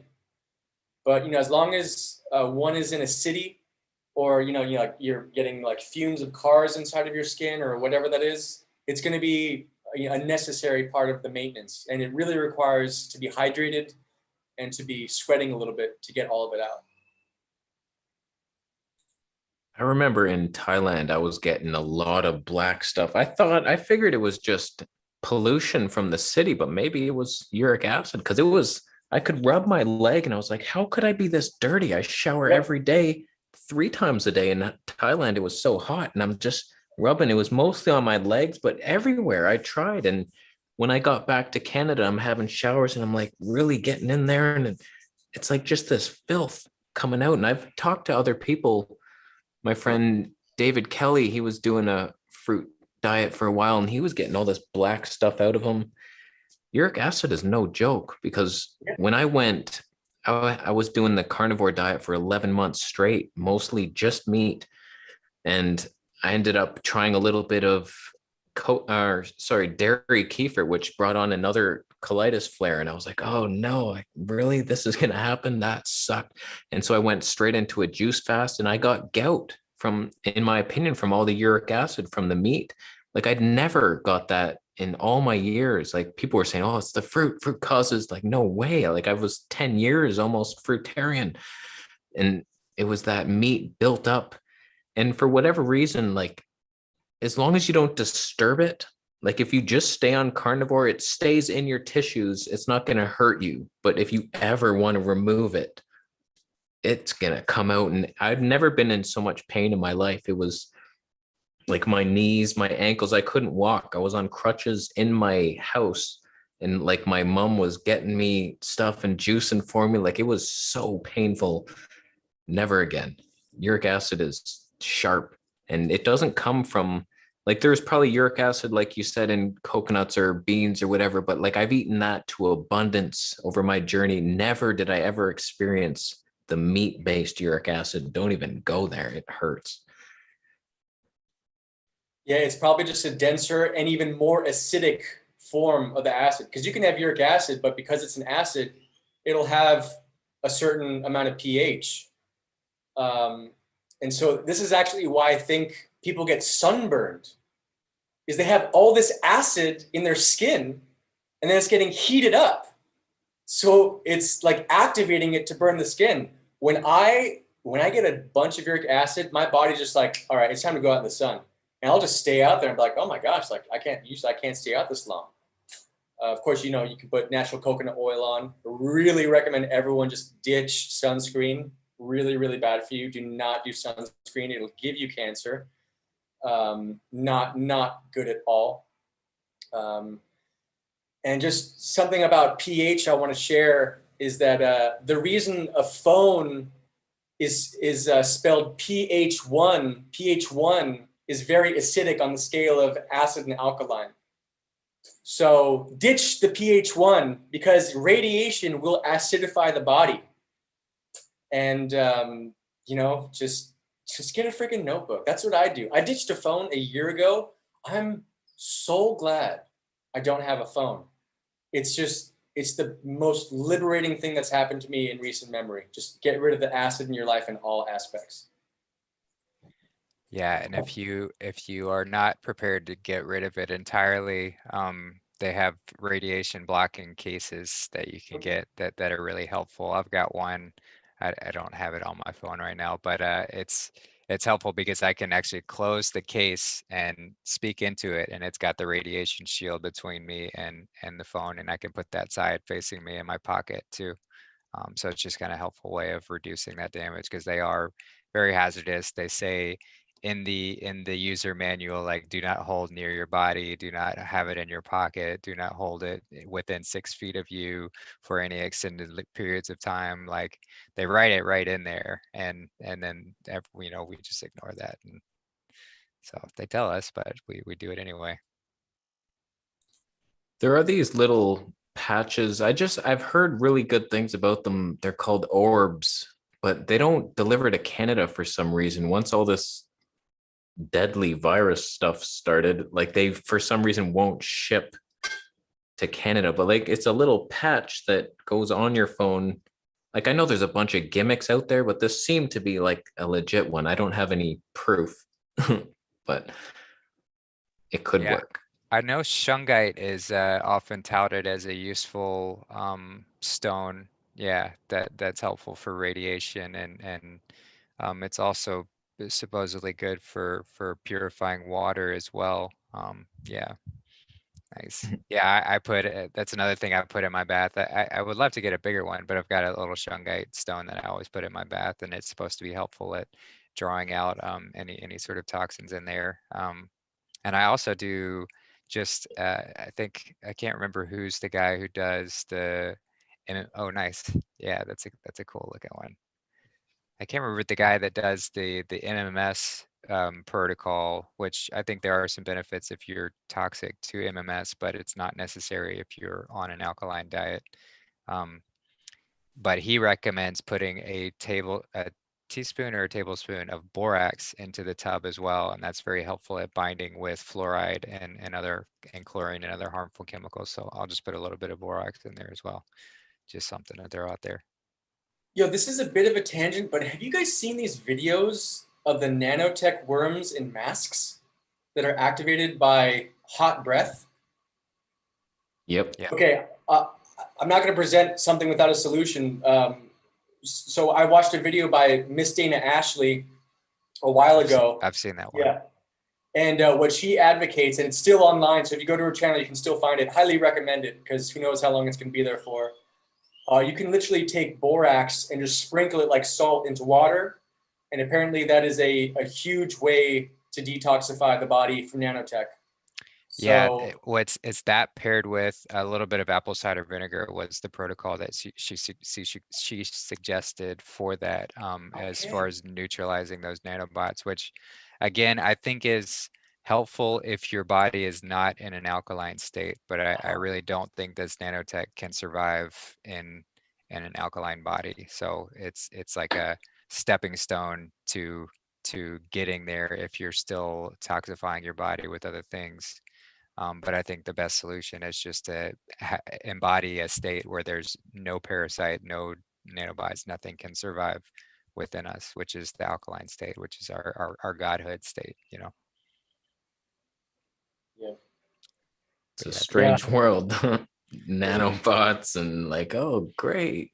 Wonder. I'm trying to like, oh, Q, they're in control. So none of that crazy stuff that's happening right now is real. It's an interesting movie. That's for sure. yeah, definitely interesting playing out for sure. Yeah. When it comes to sun, I admittedly I have a bit of sun fear.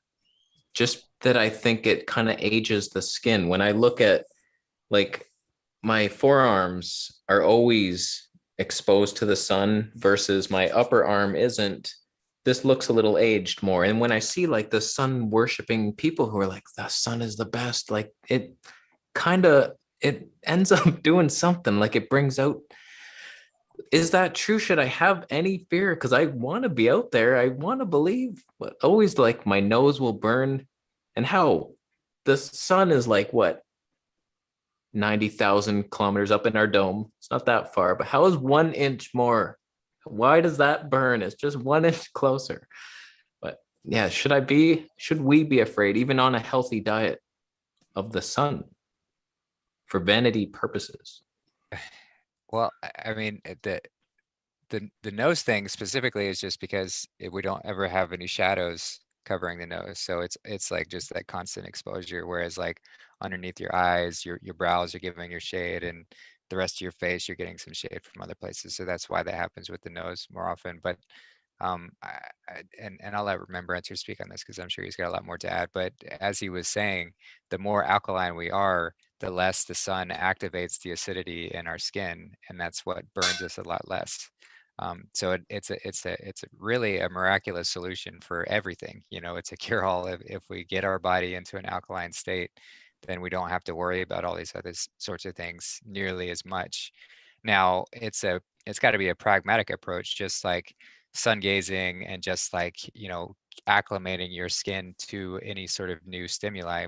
We're so conditioned to be in this inside cavernous dark environment that we are not prepared for full-on sun exposure.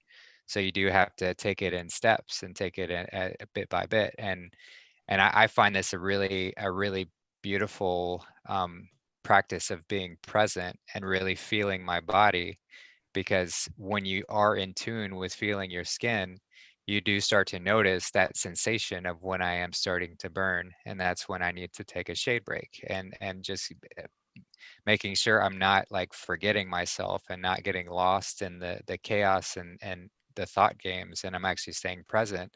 Then I never get to that point where it's like, I'm going to be out in the sun, I need to fear it, I need to put on sunscreen or whatever else, because I'm just going to know, I'm going to feel that burn coming on. It's like, okay, I need to spend some time in the shade, I need a little break.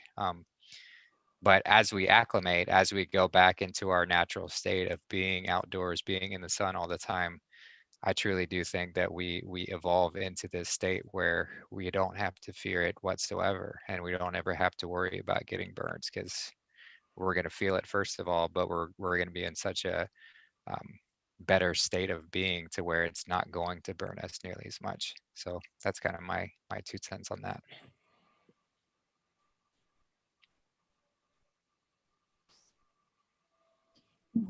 Yeah, just a quick one from me, just without, I noticed a whole week without like really sticking my face in the sun for an extended amount of time, just energetically how dimmed I felt. Now that I live in a place where I'm in the sun every day, like before these shows, I go and charge for like at least a half an hour. I just lay there, I put coconut oil, rub it everywhere. I'm just like, I get sweaty. It's so healing right now. And I know that my skin has an affinity for the sun. So I'm not like I'm more olive. So I don't know if that tends to help in terms of sunburn, but I used to get a lot more burned, just like on my chest or on my face or something, but I don't get burned anymore, which is very interesting. And I do listen, like what Justin was saying, I get out if I feel like, ooh, okay, that's the burn. But I love the sun. I love it. Yeah, I was so paranoid of it in Thailand because I didn't want to like age the skin. That was just one of my theories, that sun ages the skin. So I'm like having these sleeves on and this goofy hat that covered everything. And I was wearing a mask every day. Like that's the only time I was wearing a mask. Oh, that was stupid. I should probably get the sun. I think you would probably work up to it too. Your skin seems a little bit more fair, and it might take a minute. Yeah, just because I'm in here a lot, I don't go out or I'm protecting my face. I probably shouldn't worry about that because we obviously need it. I've been vitamin D deficient before, and so I do supplement it, but Canadian sun, it's not so harsh. Maybe that. I don't think it's aging me. I think it's bringing me back in age. Go ahead, Amber. No, what did you say? You think it's going back in age? I initially thought I was getting older when I moved down here and was in the sun every day. Like I felt like my skin was getting older. But I think that was because I was still eating all of the yucky foods. And now I feel like it's reversing my age, which seems totally against everything that we've learned. Yeah. But I'm 41 and I feel like, I have a little bit, my forehead moves, but I don't That's think it's not allowed, Murray. It's very natural. I think I'm feeling like I'm in alignment. You know what I mean? Have you guys ever heard of the work of Dr. Afrika? His name is like Dr. Elia Afrika. He has some really interesting observations. He talks a lot about melanin, which is, of course, what's produced and that's what makes the skin a dark. Melanin is carbon, and carbon is a crystal. And so when you have more and more melanin, you're more and more protected from the sun, and you're also able to absorb different parts of the spectrum that are completely healing.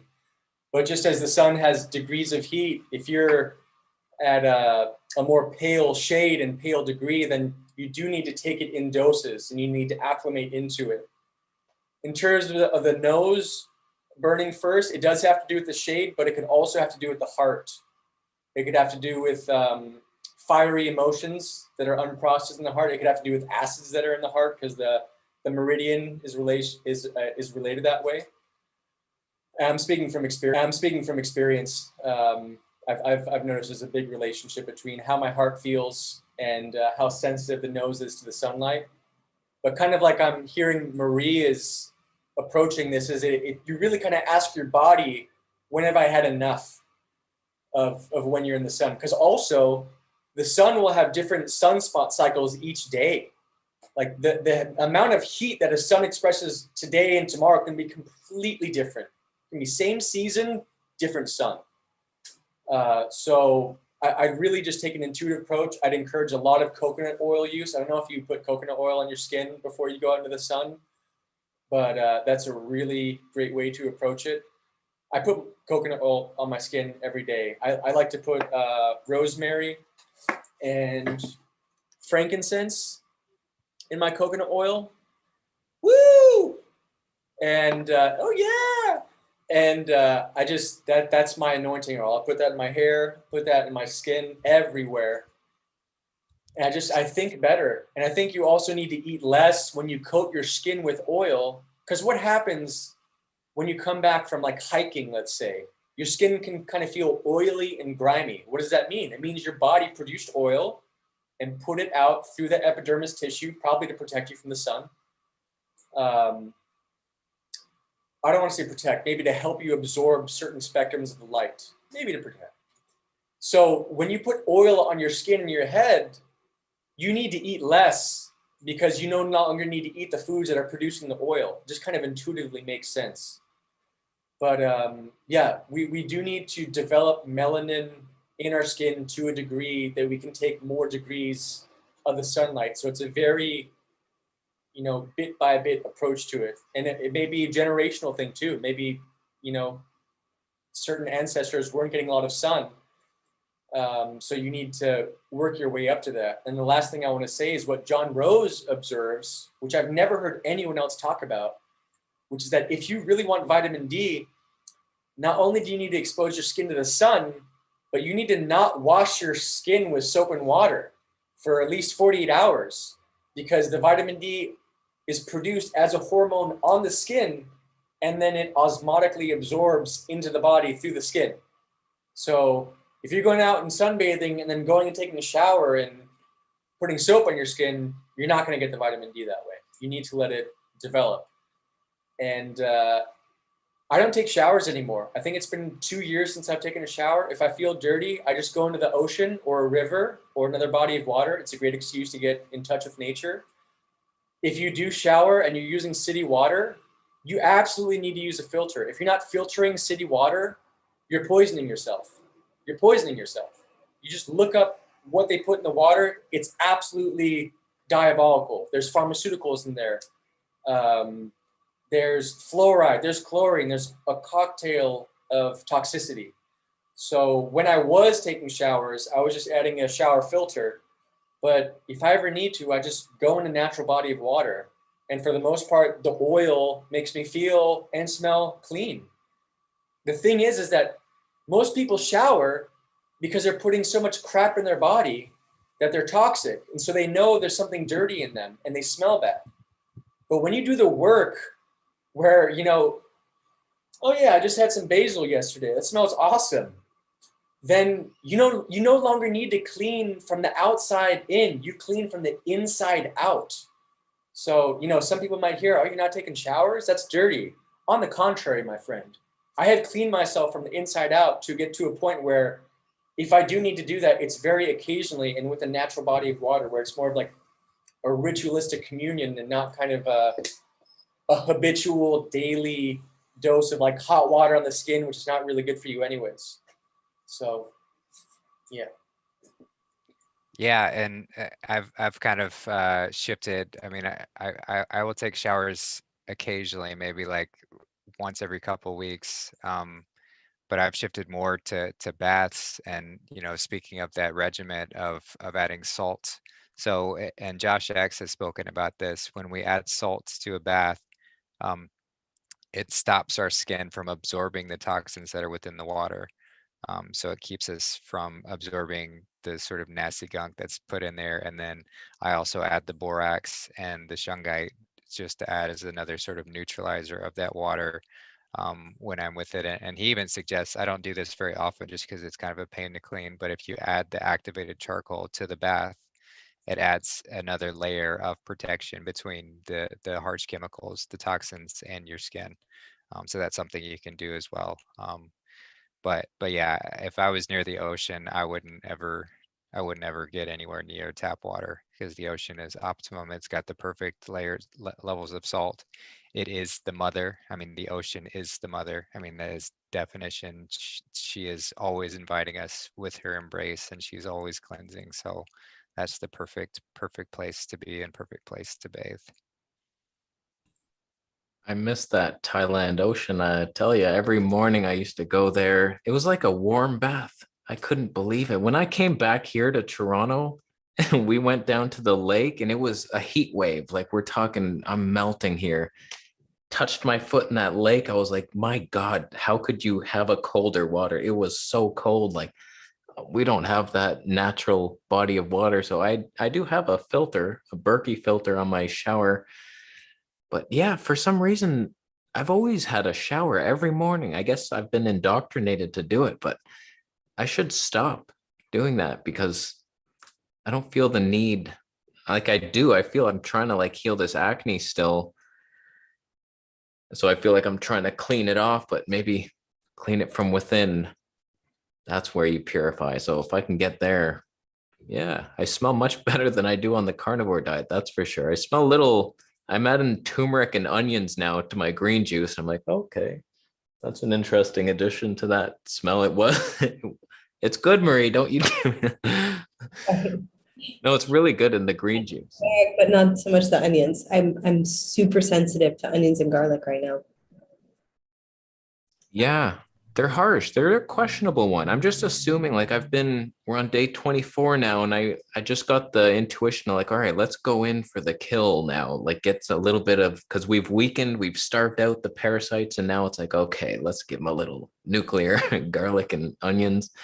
It's harsh though. I can understand that that's not a food you mess around with. You don't just add it for flavor. Like that's a powerful thing you try once in a while and yeah, it's a tough one.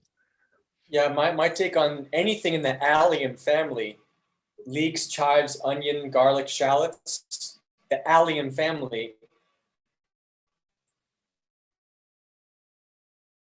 or just don't even mess with it because it indiscriminately kills good and bad gut bacteria and it passes through the blood-brain barrier. That's why, like, what can you do where it's like reeking out of your hand? Or it's not normal for a food to do that. But somehow we give a free pass to garlic and onion because it's in everything. And that should tell you everything you need to know. It's a no-go. And from my experience, addiction to the alliums is symptomatic that you need to have a conversation with ginger and see where's ginger in your life. Bring back that gingerly essence to your being because ginger also has that bite, but it's a sincere kind of bite. It's really clearing the energy and it's giving that nice kind of fiery doshic stimulation, but without the damage to the gut microbiome that we work so hard to cultivate. It's a precious gift. And if you look at monks, they don't eat anything from the allium. They stay away from it because it's ragistic. It's too fiery. That's why, the Italians are always characterized as like being very boisterous and argumentative and passionate. It's because they eat so much garlic and onion. It is not meant for your body. And it's, in my experience, it was completely symptomatic that, all right, I need to bring back ginger. And I found a great way to do that with Marie. And that's simply just get a zester and just zest. If you zest ginger into your orange juice, you're going to be craving it. Zested ginger in orange juice is a divine kiss from the goddess. It is so good. I can't even express how amazing it is. And I haven't tried it on other things because I don't have a zester. I'm about to get one though. I'm sure it's also good on salads, probably on crackers, you know, on anything that a lot of things that you'd eat. Just see how if you incorporate ginger into your life, because I love the smell of onion and garlic. I'm not going to deny. I'm like, sometimes I smell, I'm like, are you cooking with like 50 spices? Because it smells amazing. They're like, no, it's just, you know, onion and garlic. But, you know, for me, when I incorporated ginger, that craving went away and I don't even touch the stuff. I had a little bit of it because I tried to impress Marie by making an Italian sauce and it was just such a failure. And everyone's stomach was just like, oh, I feel so bad, including me. And so, yeah, it's not a good food. It's probably a great medicine when used very sparingly with someone who knows how to prepare it and use it in the right way. But for me, I'm just like, go ginger. Yeah, the ginger and orange juice thing was amazing. That day that we discovered ginger and orange juice together, we were just so blissed out and laughing and just like, oh my God, why? Like it was so next level. It was amazing. I'll never forget that. It was super fun. I love ginger. I think ginger can heal you just smelling it. There's something so magical. Imagine the first human being to find ginger and they just like, oh my God, what is that? It's so good. I love it in my green juices. I would add it to every juice I have. Like it's so tasty, but I worry that it's maybe even too harsh because it is like a pretty spicy thing. I've had some bladder issues in the past. I used to have interstitial cystitis. I was never diagnosed with it, but it just felt like a chronic bladder infection pain all the time. And it's a little irritated when I'm filling up with juice, but the pain goes away as soon as I pee. So I don't have that same level, but some things like that, the jalapeno pepper definitely hurt. Ginger is borderline, but I would add it. If Remembrancer can convince me that it's not going to ever hurt me, I'll load up on that stuff. Well, I think as a caveat, I think what Justin said earlier is like, listen to your body. If your body's telling me like, I'm not really craving this anymore, or like, that's too much, it's too much. You know, too much of anything is bad, even water, it's called drowning, right? Too much of anything is bad. So if the ginger is like an irritant, because, you know, there's different degrees of ginger spice. You know, I got some wild homegrown ginger in Nicaragua that like knocked me backwards, really potent. So I would, you know, make sure that like how potent is the ginger? How much are you having? And is my body craving it? Like really use the body as the barometer of what should be going in it for sure. And also for like parasite cleansing, Kasey, one thing that's worked for me, and I don't know how you guys feel about it, has been enemas. I know they're a little bit controversial, but like lemon juice enemas, and I have had some really yucky parasites come out of me. Yeah. You know, but then being like, yeah, dudes, you got to go. So I try and do those once or twice a week. Yeah, enemas are so necessary. I'm so glad you brought that up. Professor Spira, who is the author of the Annotated and Revised Mucusless Diet Healing System, he's really championing the work of Professor Arnold Ehret. He just goes on and on about enemas and lemonas. If you've never heard of a lemona, it's enema water with lemon in it. Do not do coffee enemas. It is super acidic for the bowels. Not a good thing. People are just attracted to it because like, oh, like I like coffee. I'm just gonna, you know, use it for an enema. You do not want to do that. It might get you a little bit buzzed because things that are taken as a suppository, they go straight into the bloodstream. But really, you don't want to be putting any acid in your body. So I would go, you know, do the you start with water. You can add herbs. You could add ginger. I was looking at places in LA that were like real fancy, and they're like, yeah, we had lemon and heirloom ginger and oregano and rosemary, and I was like, ooh, it sounds nice, but the price tag is a little bit exaggerated. But I'm sure it's worth it. But we could just do that ourselves, you know. but enema is super crucial. Just keep in mind that a juice feast literally does everything, and it does everything an enema can't do, which is cleaning out the small intestine. So a juice feast is like a reverse enema colonic hydrotherapy. For anyone who doesn't know, enema is taking a bag of like 2 liters and you just cycle it in. You let the stomach expand. When it gets to a full point, then it'll push around the tube and things will come out. Some people take out the tube and just let it all come out. And then a colonic hydrotherapy is when you're laying down, you're cycling. It's like a machine, and it's going in, and that's really awesome. If you've never done it, I would just invite you to remember that we've been made to be ashamed of that root chakra in so many ways. And some people are like, "Whoa, I couldn't do that. I'm too manly. Like I'm not going to let someone do that to my body." But you need to get over that. And let me just say, it's really helpful to get over that. You're perfect as you are. If you're too manly for that, then okay. But I'm no less of a man for taking out stagnant, foul things out of my body that way. Better out than in. In fact, I'm more of a man for having the willpower to do that and know that it's the mind that makes the man. It's not these things that we've been made to think. And so if you've never done an enema or a colonic hydrotherapy, I could not encourage you to do it enough. The top 3 things that people experience: glowing skin, deeper sleep, and more energy. And who could not use all 3 of those things? Everyone wants those things. So if you haven't looked into it, if you feel there's a break around, or there's like something around that, there might be some trauma in that part of your body that you haven't dealt with. The root holds a lot of trauma because it is the most powerful of all the chakras. It drives the heat of all the other chakras. It is the most powerful. It's the sac red. The red sac is the red root chakra. That's why in the tarot card, the Fool, he has the red sac up on his back, but the red sac is where the upper chakras is, and that's what makes him a fool, is because he's inverted. The red sac is supposed to be the sacred sacrum on the bottom. And, it's just another inversion. And when we get clear of those mind games and the tactics to make us ashamed of that part of our body, you really have powerful breakthroughs and cleaning beyond anything you've ever experienced if you've never done it. It's amazing.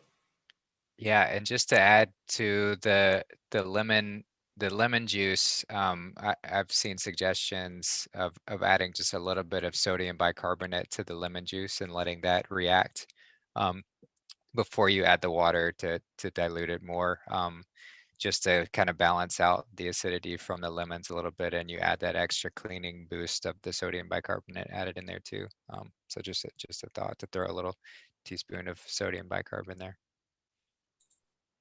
Funny story. I just did this because I just heard about the lemon enema. I've done like cabbage juice. I've experimented throwing things up there because like they say cabbage juice heals ulcers. And I was like, just stick it right up there. And like, that's where my ulcerated colitis was. So that didn't work so much. That was just it was just gurgles and it didn't end up going too well. But I just did a lemon water enema. I put 3 lemons in, no baking soda. It was just pure acids. It stung a bit, but it was doable. And I got out a little friend. I saw it. It was in there, a worm, long, thin white thing surrounded in mucus. I'm like, okay, how many more are in there? Lemon will bring it out. So it's real. Don't be ashamed. Just do it. Why not get it out? Why do you want worms in your body? Just get it out. I must have them. I was eating raw meat. Imagine.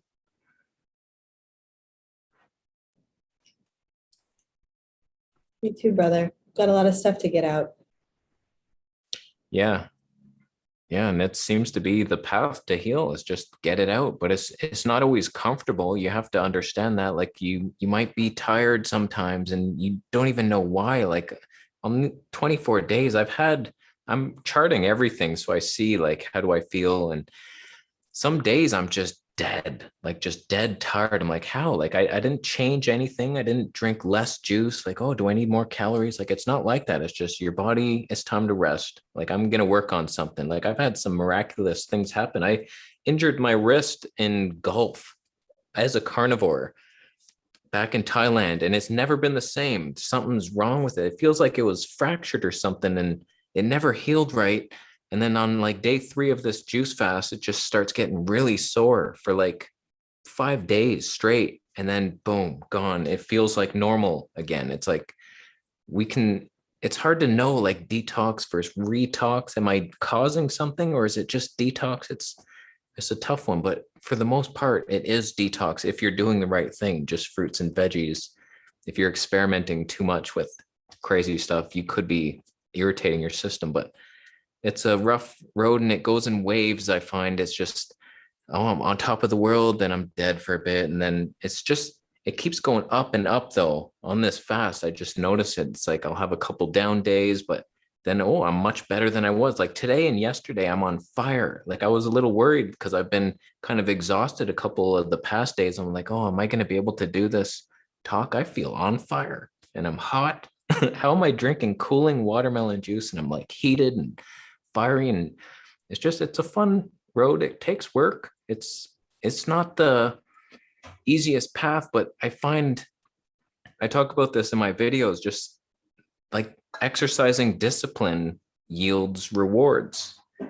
It's hard to do this. Like it's hard to fast sometimes, but you get these rewards from it. It's always beneficial. Whereas like carnivore diet, it's the easiest diet. You just binge on gluttonous fatty meat and it's so easy. Why would you be rewarded with perfect, amazing health and you're killing animals? And it's like discipline. Snake diet. He knows all about discipline. Does anybody follow Snake Diet? I see him in the comments. People keep mentioning him. He's very into fasting, and discipline, and like get off social media. Like discipline is where don't release. Like he's good in that sense, but he's more like carnivore. But he has good principles. Yeah, I mean, I think there's truth to that as far as the discipline goes, but that's only because we are moving away from the most horrible extreme programming of conditioning us into this intoxicating way of being. Because in reality, when we shift fully and we've just got fruit trees growing all around, like that doesn't really take a lot of discipline. It's just like, what do I want to go eat today?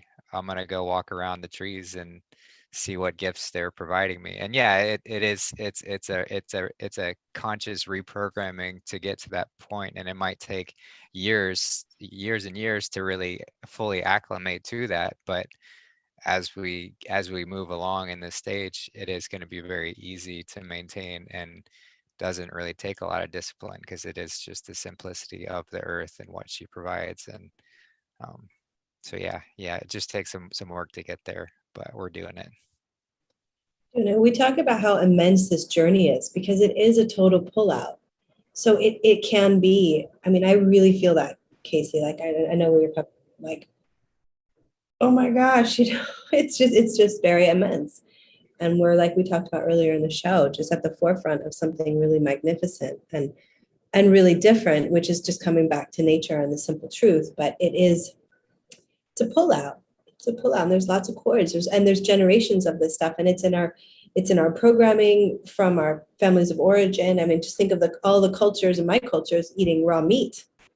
So, I mean, this is big stuff that we're coming out of, and it's beautiful. And the gifts, like I love how you spoke about the rewards, because there are, and it does take a little bit of concentration to shift your focus and to stay focused on the narrow path, because this is what we're doing. And the temptations, living in Toronto, I can't imagine, like even just being in San Diego last week, just all the ease around even vegan food, and the vegan food being filled with cashews and garlic and onions and oils and all. It's like, but the vegan food is supposed to be the healthy stuff, and it's just so readily available.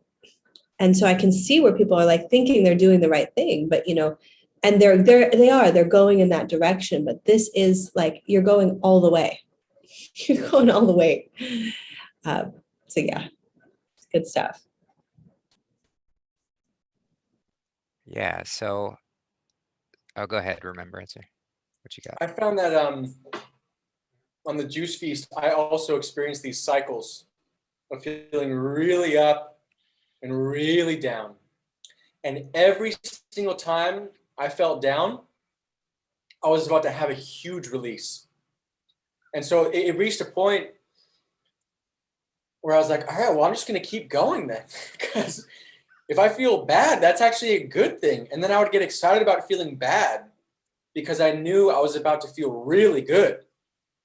And to me, it's really symptomatic of time travel in a way.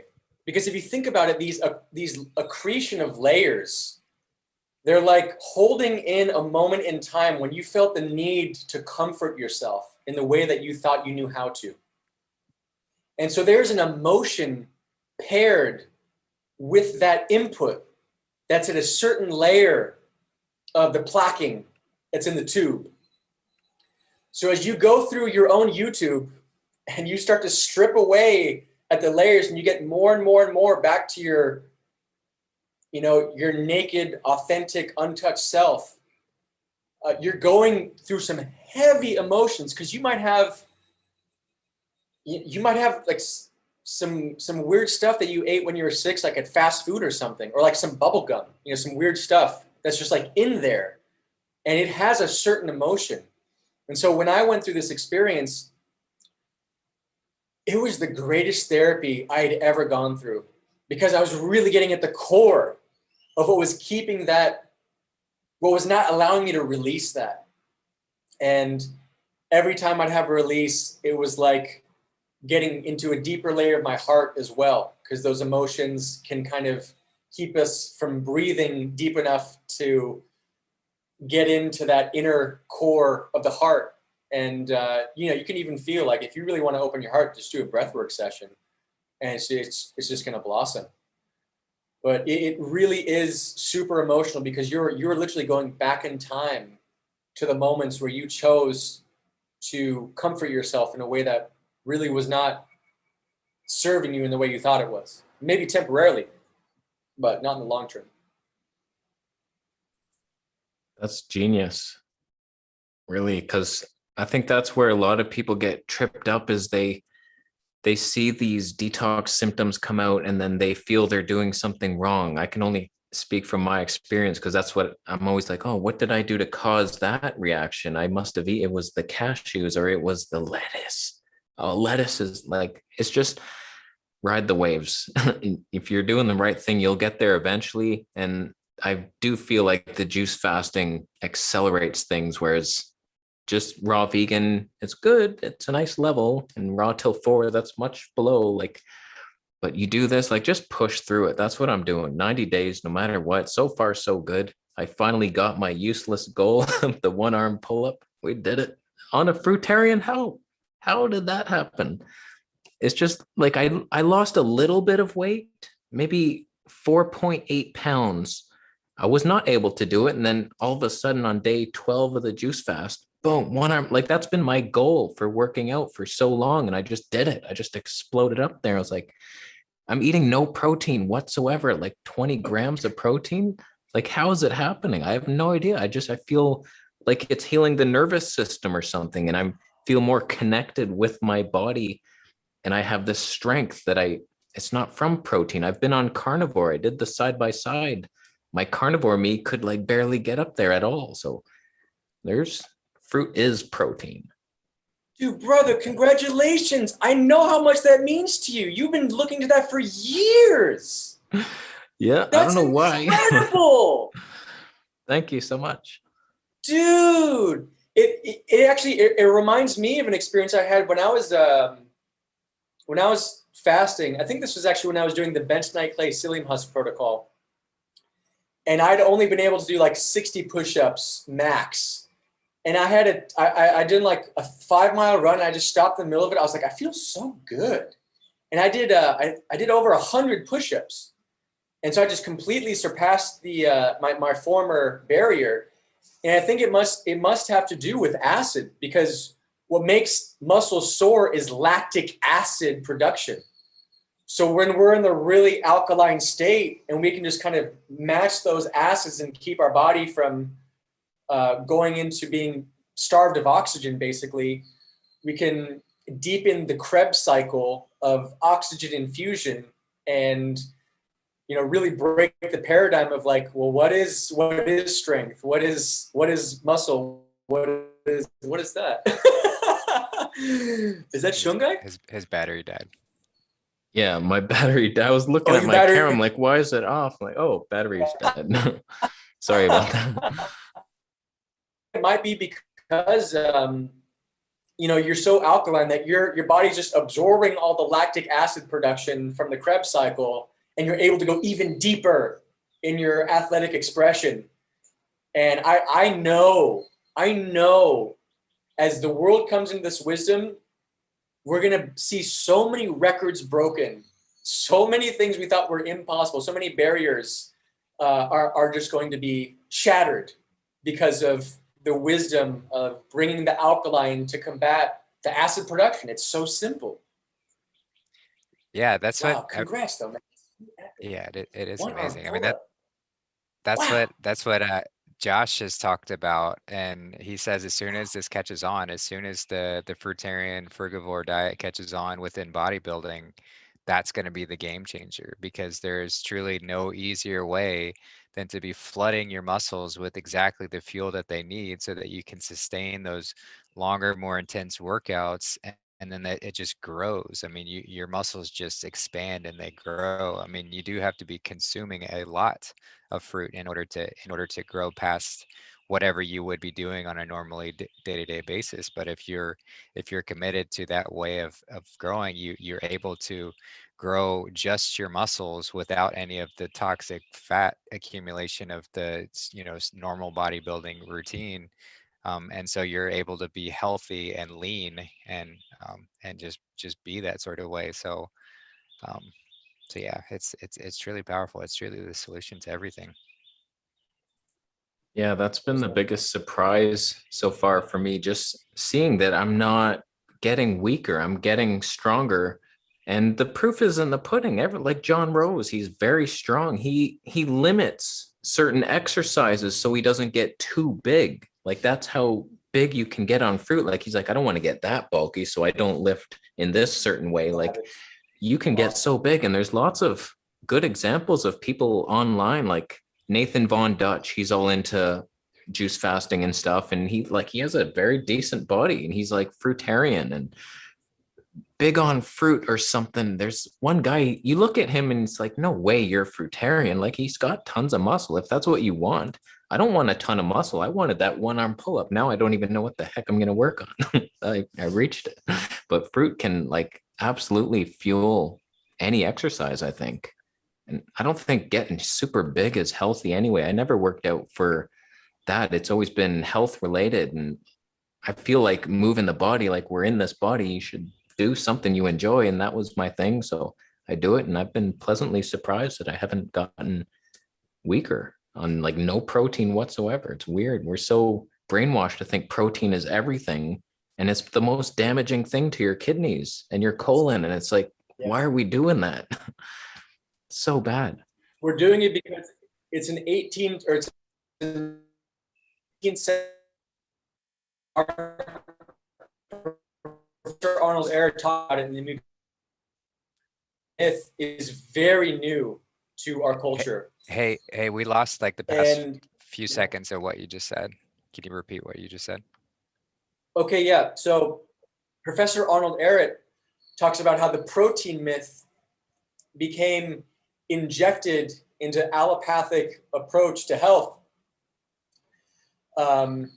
based on like a European scientist. He has a specific name and where he comes from in the mucusless diet healing system. And that it is literally, I don't know if he talks about this, but it's literally designed to damage the body and put it into acidosis. And what people are forgetting is that proteins are built out of amino acids. You don't take the protein from anything and make it into a protein of your body. You'll take the protein, you'll break it down into amino acids, and then those amino acids will be built into the proteins of your body. So what has the highest amount of ready available amino acids? Fruit. This is something I can't find online anymore, as like so many things. I went through so many doubts of this lifestyle and so much questioning, like, is this even real? And I was like, I need to see proof that people were doing this long term. And at some point in my research, I don't remember where or when, but there were like these South American tribes that were discovered that were eating mostly papaya. And they were known for their incredible strength and muscle system, but it was really toned. It wasn't bulky and like inflamed. And what he was talking about was that, yes, you look leaner, but you're actually stronger because the muscle matrix built on fruit is finer. That's why the meat eaters look so, inflamed, because they are inflamed, because they're so full of acid. And the matrix of the muscle is like more webby. So it's more broken up, and hence why they're more prone to injuries. But when you have a really fine muscle matrix, you can look really toned, but doubt it not, you are jacked. And I'm glad that you brought up Nathan Von Dutch, because we were doing our juice feast at the same time. We were like both posting in John Rose and like thumb upping our comments. And I actually got to connect with him recently. Really great guy. And he's a great juice feast coach. Aside from John Rose, Nathan Von Dutch. I made a post for this session for those of you who are, do what I do and you download videos to audio so you can listen on the go. The link that I made with all the resources for juice feasting that I know of, and I'll be adding to it over time,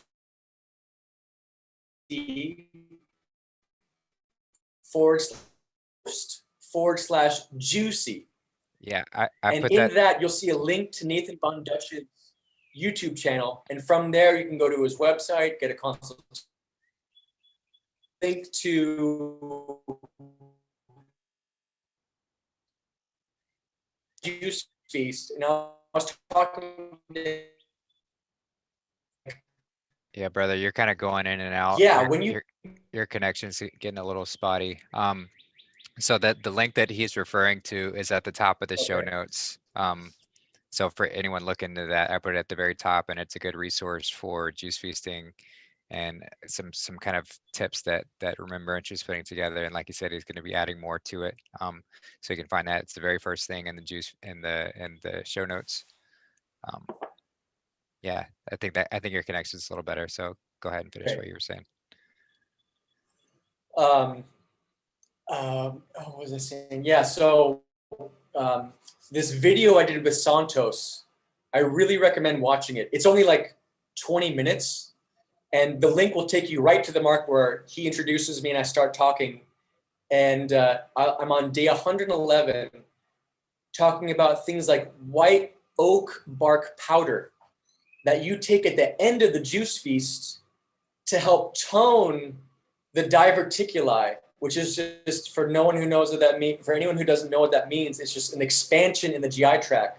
Because the GI tract is like, it kind of looks like little links, kind of like chains that are ribbed.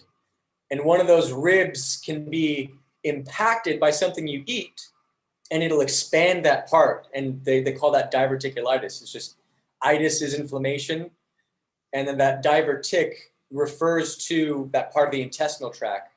And when you take white oak bark powder mixed into juice, that will literally help shrink those blowouts, so that when you return to solid foods, they're not just going back into that weakened tissue and creating another problem again.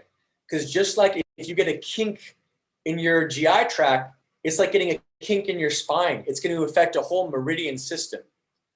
So, when you're talking about this wrist weakness, Kasey, that might have a relationship to either your spinal meridian or the meridian in the GI tract. And so it might become more pronounced in the juice feast because it might be getting kind of irritated. It might be kind of like sloughing out. And I'd really recommend doing a bentonite clay psyllium husk addition at some point in your juice feast. You know, John Rose talks about how like, you know, month 2 is a good time to do that. So when, you know, when you're between the day 60 and 90, it could be a great time to do the bentonite clay psyllium husk protocol.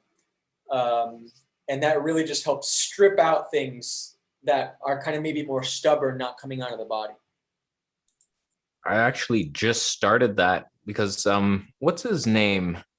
Raw Vegan Rising did a Shane. little, yeah, he did a video on this whole protocol. So he says add it at about week 2.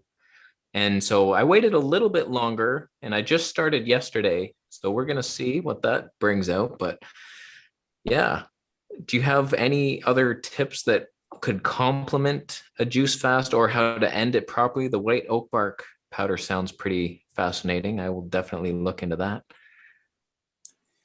Yeah, the white oak bark powder is really the way you want to go at the very end of it. Of course, the optimal way is that you know you're going to end when you stop having solid eliminations. Don't be surprised still having solid poop. How rare is it to be able to that happens? And for me, I was still having solid eliminations at day like 100. I think it took me until like 120 to stop having things. And then I started really working my way back down and gradually backing off more and more. And what I would say is that especially towards the end, you might not be feeling super grounded. And if that's an issue, you want to juice things like sweet potatoes. Probably some of you didn't even know you could juice a sweet potato, that there was even juice to be had in there. But it is some of the best juice you've ever had. It's very creamy. Really grounding, really nourishing, really delicious. So I really recommend that. I recommend the bentonite clay psyllium husk protocol. I'll be sure to add after this video to that link that's in the description the blessed herbs measurements, calendar, and user guide, so you can do your own blessed herbs cleanse with your own ingredients, because blessed herbs actually change their ingredients. So I wouldn't even recommend buying from the company, but I would recommend making your own list. I think it was actually so successful that I don't know if it got bought out and then kind of corrupted, but it's not as effective anymore. But it's even better for you because it's way cheaper just to buy the ingredients yourself. Psyllium husk and bentonite clay are literally dirt cheap because they're pretty much literally dirt. And I'd recommend doing things like diatomaceous earth. Look into that. Food grade, of course. That's one of those things that can absorb toxins and flush at the same time. Activated charcoal, also another really great one. And in terms of ending the feast, there's a link to the John Rose video. That's the best video I think he's made on the juice feast of him in Houston. And I would listen to that. I'd listen to what I was talking about because I'm on like the tail end. But thinking back, the best way to break it is, of course, a melon. Melon is the most digestible thing in the body. It takes about 20 minutes to go through. So I would break the juice feast when you're ready and ending it after all those other protocols, so the white oak bark powder and those other things we just talked about, on melons. And then once you do incorporate other more dense solid foods, like maybe a salad, just small portions. One of the one of the rookie mistakes I went is I was so excited to eat again that I had a big salad that did not serve me. Rein in those horses. It's going to be there for you. And just take your time, do small portions, and really start introducing your body with the melons. Like, okay, we're doing this all. And just get gradually more dense. And your stomach is more acclimated to.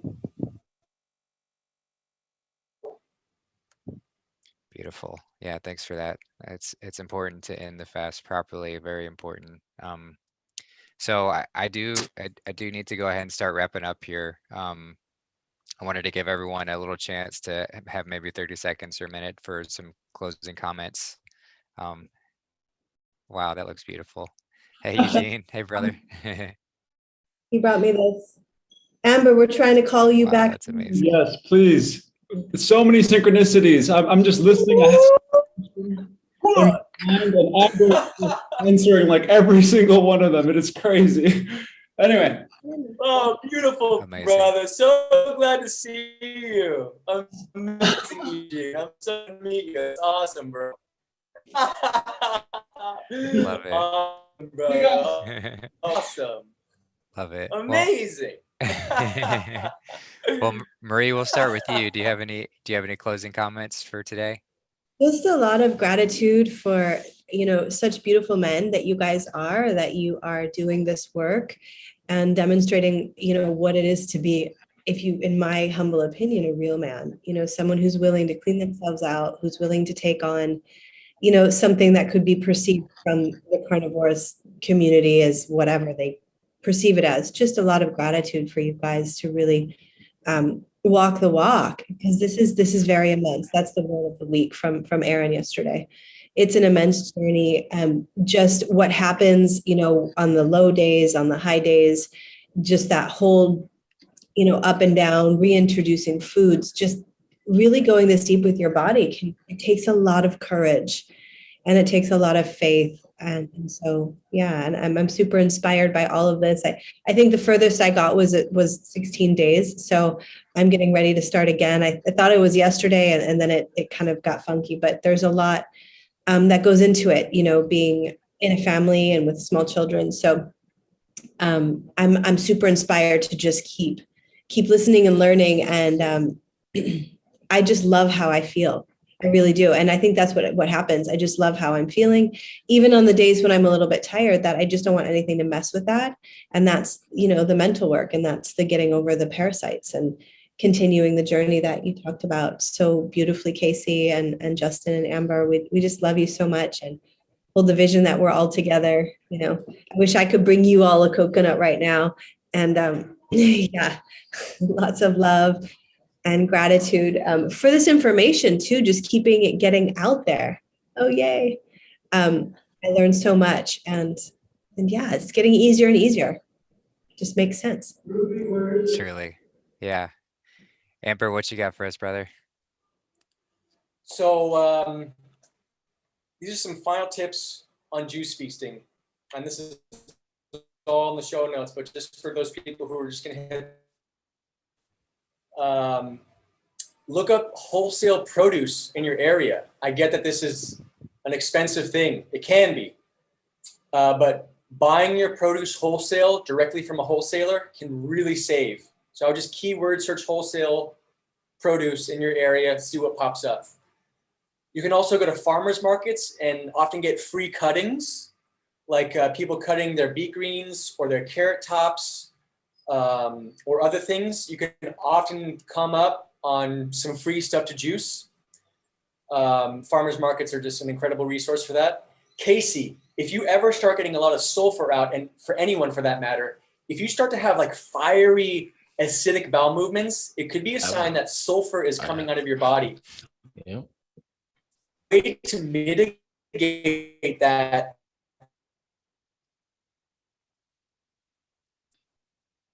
No, I need these answers. Where'd he go? Yeah, we're losing you, brother. Here, I'm gonna turn your camera off. Maybe that'll help the bandwidth a little bit. I'll stop the video. Is that with clarity at all? Yeah, that might help a little bit. Go ahead. Okay, yeah, just feel free to step in if it's if I'm Mr. Roboto. Yeah. So the sulfur inherently wants to bind to magnesium to create magnesium sulfate, and also oxygen to create magnesium sulfide or magnesium dioxide. So a great way to mitigate sulfur burns is 1, breath work, because then you're getting the oxygen to bind. 2, watermelon. It's pink because magnesium is pink. That's also the element that your heart uses to expand and contract. But you can also just get the magnesium oxide powder, and that will really help the painful sulfur eliminations. So if that comes up, just know that you don't have to suffer through that. I'd recommend adding in chaga tea. There's nothing wrong with adding tea to the juice feast if you want something a bit warmer, also to like boost your energy. Super antioxidant. Look into getting a vacuum sealer to help your juices last longer and keep them fresher. I would, if you're traveling a lot and moving around, I'd bring like a bathing suit because you can poop yourself. It's just a real thing. It's just a fact of the matter. So like if you're traveling a lot, bring a bathing suit because that can happen. Also, CBD, I think, is a great way to kind of ground and relax and maybe activate some creativity. It was a really great process of my juice feast process. 432 hertz music, could not emphasize the importance of that enough, because you're already mostly water, and then you're adding to the amount of water in your body. 432 hertz will have an even greater effect on recohering your geometric resonance with the cosmos and long count cycles and your timelessness.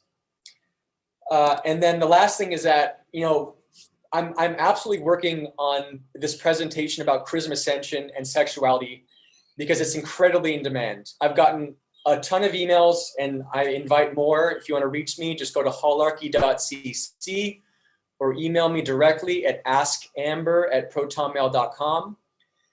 And I'll share resources for free on sexual mastery. That's also linked at the bottom of this description, because we'll talk about in that presentation how Juice Feast and juiciness is related to sexuality and sexual juices and fluids, how it all ties together. And so I am working at that presentation. It's likely going to be early May, because I keep on getting more and more nuanced additions to this. And I want it to be like a really holistic presentation on how we master our sexuality. And I know I saw some comments about like how people, you feel sexually inadequate having been circumcised, because there's no doubt it's more pleasurable for a woman to be with an uncircumcised male. And that's absolutely a really hard thing to deal with and grapple with as a man, because it's kind of, you know, it kind of chips away at your masculinity. But these sexual practices that we're talking about of not semen retention, but semen ascension is going to be a complete game changer and a way to make up for that hindrance. And so just to the person in that chat, I know how it's both hard to write that and even harder to feel that, and know that Justin and I are going to do a presentation very soon all about healing the sexuality and how it is as important as anything we've ever talked about, because things end as they begin. We all began with sex. And so as we heal that, we're going to really make leaps and bounds with the shadow work, trauma clearing, and being able to integrate the more beautiful things we have to look forward to. And I'm so honored to be on with you guys. I was so excited about this. It is such a pleasure. I treasure you guys immensely. And yeah, just, you know, the Miraculous Mondays, that last one was so deep. And, you know, Justin, you're such a, and you too, Marie, you guys are really.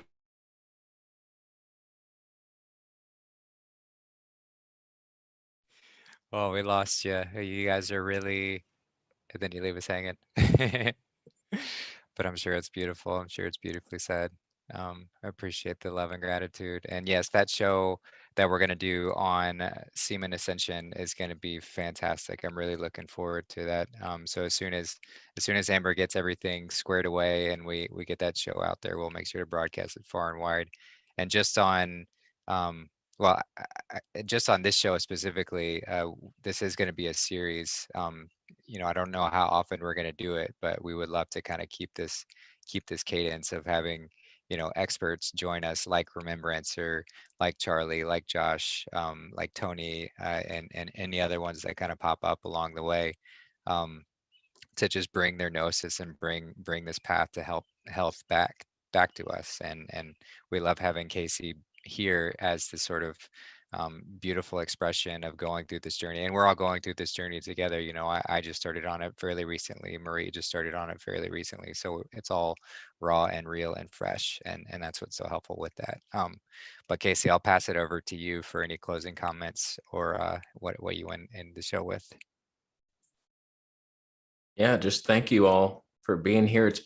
This has been my highest energy day so far. And I think it's just talking to people like you who are going through this stuff. So I think it really is important to have a community of people who are like-minded like this. I always ignored that in my beginning stages. Like, yeah, I can do it myself, but it's so much better when you can share it. So like, if you're going through this, like start a channel, start telling your story. We need more people like you on YouTube, inspiring people, because not everybody's going to like my style of speech. People are going to be put off. They need you to tell your story. Everybody just vibes with a different person. So everybody needs to just talk about how they healed. And thank you all so much for coming on. I learned a lot today.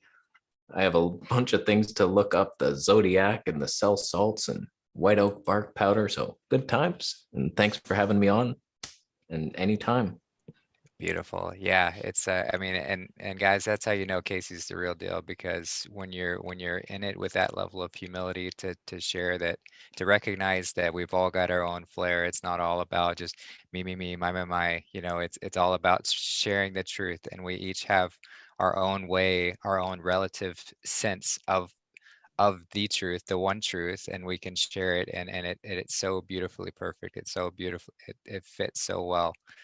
So if you do feel called to share, like, please do, please join us. It's always welcome. But yeah, this was a fantastic show. I've really enjoyed having y'all here and doing this.